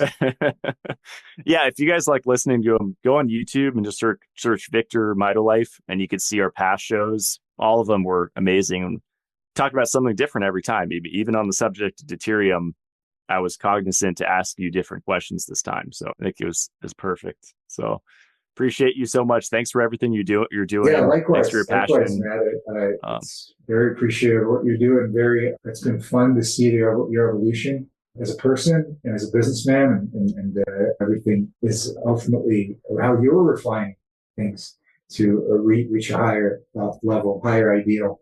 And it's just wonderful to see, because that's how human beings should be, constantly evolving, constantly getting better. And look, now you've gone from 20 acres to 100 acres. Well, instead of buying like supercars, like I see a lot of these male online role models or whatever, they're like, buy, nice watch. And if you don't have one, you're a loser, or Bugatti or a Lambo. And it's like, I'd rather make a pyramid. I'd rather spend that money on like building a pyramid and doing cool stuff that actually affects our health. I mean, investing in hyperbaric or sensory depth. I mean, to me, you could really see where a person's at in their evolution with where they spend their money. And yeah, I put so much into health and longevity and being able to help friends and family. It's not just a selfish thing. It's part of it, but being able to help people around me. If the community that you feel a part of, if that's supported by the community, then you're basically have motivation for that. In many communities, what's encouraged is that you drive around in a Ferrari. And if you don't, then it's a measure of you. In a different community, you're measured in a wholly different way. Maybe you're measured by how many fruit trees you planted last year, So really, it's just about you could be a community of one, it's what's important to you. But ultimately, it's that thing it's why I feel so, when I lived in LA, I felt like I was a hermit, I just didn't vibe with anybody. I might as well have been living in a mountain cabin somewhere. And yet here I am, surrounded by millions of people, because their community did not have any effect or inform my interests. So this is good, because this is how we find our community. Like if you're listening to this and you come to our conference, guess what? We found your community. We found the people that are interested in the same exact things you are. And they can be superficial, they can be profound. People build communities around wearing furry hats, but those that seek community around understanding molecular transmutation, understanding water, understanding our divine blueprint, and that's a community that you're fortunate. If you're fortunate enough to find that, then your life will be enriched by it. And doesn't sound like you have any interest in impressing the community of car fanatics. You know, it's like you want to impress the community of pyramid builders. And if, and worst case, you're always a community of mitochondria, right? So. You always, exactly. There's always people to talk to, even when you're alone. Appreciate you, Victor. Yeah, Thanks. likewise. Stick around as we close out the show. Thanks much. Cheers. Every time I speak with Victor, I get more inspired to consume more deuterium depleted water, or as he calls it, DDW. As I mentioned, that's all I give my 2 cats to drink, and I really credit that for their excellent health. A lot of people focus really heavily in on the food aspect, but I think, as with humans, I believe the water we drink is even more important than the food that we consume. And this is definitely a advanced tactic. As Victor said, he doesn't like the word biohack. But if you're dealing with potentially cancer, I think this plus systemic enzyme therapy and some other powerful therapies, maybe CO2 therapy or ozone, can really help in recovery and just prevention. That's really my focus. As a man, I want to stave off prostate cancer, which is very common, and drinking light water is part of my strategy for that. But as I mentioned to Victor, I give it to my 2 cats, Lava and Lyra, and I really credit their health largely to the water. I really think the water is more important than the food. A lot of people get really dialed in with the food that they give their cat or dog. I really think the water makes a bigger impact. And I don't expect my 2 cats to have any serious health issues because all they drink is the light water. We didn't get into exact protocols of how to consume it, how people are taking light water. I shared the way that I'm doing it, which is just downing an entire bottle during a sauna session. And ideally, that would be more than once a week. I've just been so busy. My average sauna time is once a week. I want to get back to daily. Hopefully, by the end of this year, I think I'll be able to do that. And that will deplete my deuterium levels in my body faster than just doing it once a week. It's like doing a water change if you've ever kept an aquarium. It was fun getting into it with him about the isolated supplements because that's a really common belief system. And that's fine if that works for people. No isolates, just whole food supplements. I was definitely in that. I would call it a religion mindset for years. And you just can't deny all of the clinical studies on isolated synthetic, quote unquote, lab made supplements. As he mentioned, methylene blue. I mean, they make concessions for certain supplements, the ones that they feel good from. And I'm not bashing Victor here, but I'm just making a point that people with that mindset tend to make exceptions like that. All synthetic isolates are bad, but methylene blue and a few others have had good experiences with, so those are good. But wait, what about all the people, the millions of people that have had incredible life-saving experiences with ascorbic acid, isolated vitamin C, or isolated zinc? I was actually messaging my friend Willie on Instagram yesterday, and he was telling me how his mom was vegetarian when she gave birth to him. And he believes that created a lot of deficiencies. So he sent me his LEGO scan, and he has been dealing with copper toxicity symptoms for quite a while, which tends to be like mood and neurological. And he said he's taking 10 grams, 10,000 milligrams of AA, ascorbic acid, vitamin C, every day. And it wasn't until he started that protocol that he's felt calmer than he ever has because of the intimate relationship between vitamin C and copper. It's really good for quote unquote copper detox to significantly up your vitamin C consumption, and not all at once, because that's the mistake that people make. And there's so much misinformation and disinformation about ascorbic acid. You have to space it out, because yes, there's a maximum that your body can absorb, but it's in that moment. It's not over a day. And your ability to absorb massive amounts goes to the moon when you are dealing with an acute infection. But for most people, a great protocol is 1 gram every hour, every other hour, or every third hour, whatever works for you, and space it out like that. But I've consumed it while I had a viral infection several times. Every 15 minutes, I would take 2 to 3 grams. And in capsule form, like the MitoLife Vitamin C, it ends up being a lot of pills. But I prefer that over the powder, because it's going to be more potent. It's protected from oxygen versus a canister with powder. Every time you open that lid, you're introducing oxygen, and that vitamin C is going to oxidize a lot faster than an encapsulated product. So big tangent there from DDW, but as you know, I'm very passionate about supplements. If I didn't have a supplement company, I would still be an affiliate for a ton of companies and still talking about the benefits of supplements, especially isolated supplements.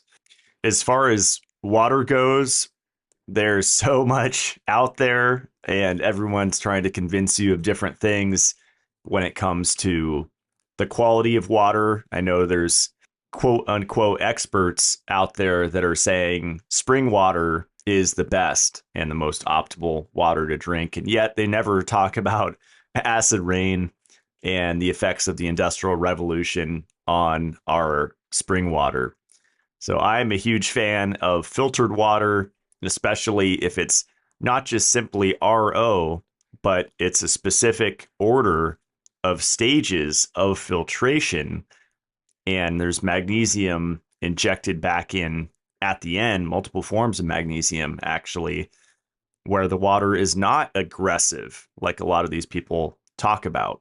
And that is the only way to do it. And that's what we did with MitoLife with the 7-stage filtration unit that I always say over and over again, it was built from scratch. We didn't private label it from a trade show at a water conference like most people do when they make a product. We built this from the ground up, took 2 years at least, found a metal worker to make the box, to mount the brackets. Everything is custom. Everything was made with love and actually sweat and tears because it was a labor of love. It's not easy to make a product like this.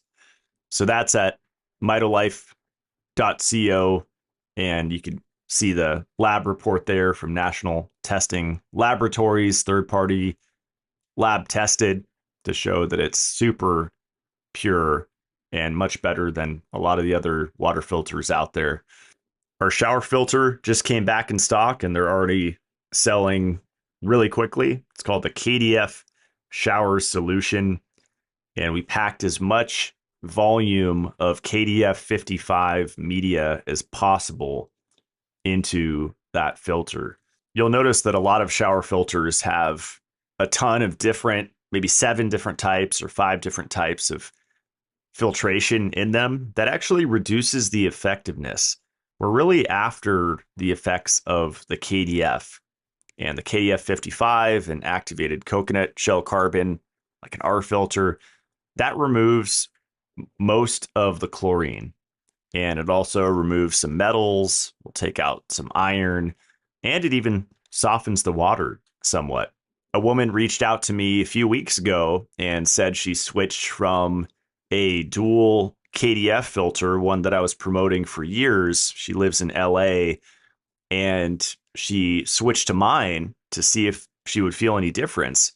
And she said her hair feels like it's never felt before, really silky and soft. even though the other filter had two different types of filtration media and it was much more expensive. So that's proving my theory of having enough volume of the KDF 55 in there to actually make a difference instead of trying to pack in a bunch of different bells and whistles and hoping for the best. Under the wellness tab, you can see all the MitoLife supplements. The reason why I created this line is I've been studying supplements since 2010 and looking at bottles at the supplement store and walking up and down endless health food store aisles and listening to conversations. And I've just seen people prioritize the wrong things. Before they're taking zinc and niacinamide and high quality, enough magnesium and vitamin K2 and vitamin E and shilajit. Before any of that, people are going for fish oil, coenzyme Q10, PQQ, resveratrol, different biohacking supplements, nootropics. That's why I created MitoLife, because these are the substances that I think people should be focusing on to get the best effect. We also sell grounding sheets and coffee. Find that under the living tab, and even shampoo and conditioner. A lot of people may not know. The coffee, we just released a new batch from Peru. I've been loving it, drinking 2 espresso shots a day. That stuff tastes delicious. My website is matt-blackburn.com. Working on overhauling it in the next few months and making it easier to navigate. But on the front page there, you can see the featured products. These are companies that I've partnered with, I've had on the podcast, and things that I generally use every day. My friend Adam over at Lifeblood is actually having a big sale on his amino acid products. I'm a huge fan of his taurine. It's called Toro, and it's just 1 gram of taurine per capsule in a gelatin capsule. And like MitoLife bottles, they are the bio bottles, so they're actually biodegradable. So I love purchasing his products and supporting him because those bottles are more expensive than your cheap plastic bottles. And I always feel less guilty whenever I use my own products or his, knowing that I'm not contributing to the great Pacific garbage patch in the ocean. I just purchased a bunch of the tyrosine and phenylalanine from him, the glycine, the taurine, as I mentioned, and also the creatine. Those products synergize really well with the MitoLife line, and especially with caffeine and coffee. I've been pedal to the metal this year, just working on moving to more acreage, a bigger mountain. And I've been taking a lot more taurine and glycine and creatine, just because a lot of the time my lunch is just beef jerky when I'm on the road, when I'm on the run, getting stuff done. And by taking a lot of those, I'm making sure that I'm keeping up with my amino acid intake and also balancing out the muscle meat with the glycine. So I highly recommend Lifeblood. Adam's awesome. I've had him on the show a few times. And I recommend trying a subscription with Litewater. You can see that there on the front page, Deuterium depleted water on the Matt Blackburn site. I'm signed up for the 10 parts per million in glass subscription, but that's really when you'll feel it. Just try 2-3 months, ideally maybe 6 months on the Litewater, and see if you sleep better, see if you have more energy. I've definitely felt a difference in my energy levels when I'm consistent with drinking that water. So that's all for today. I'll see you guys next Friday. Stay supercharged.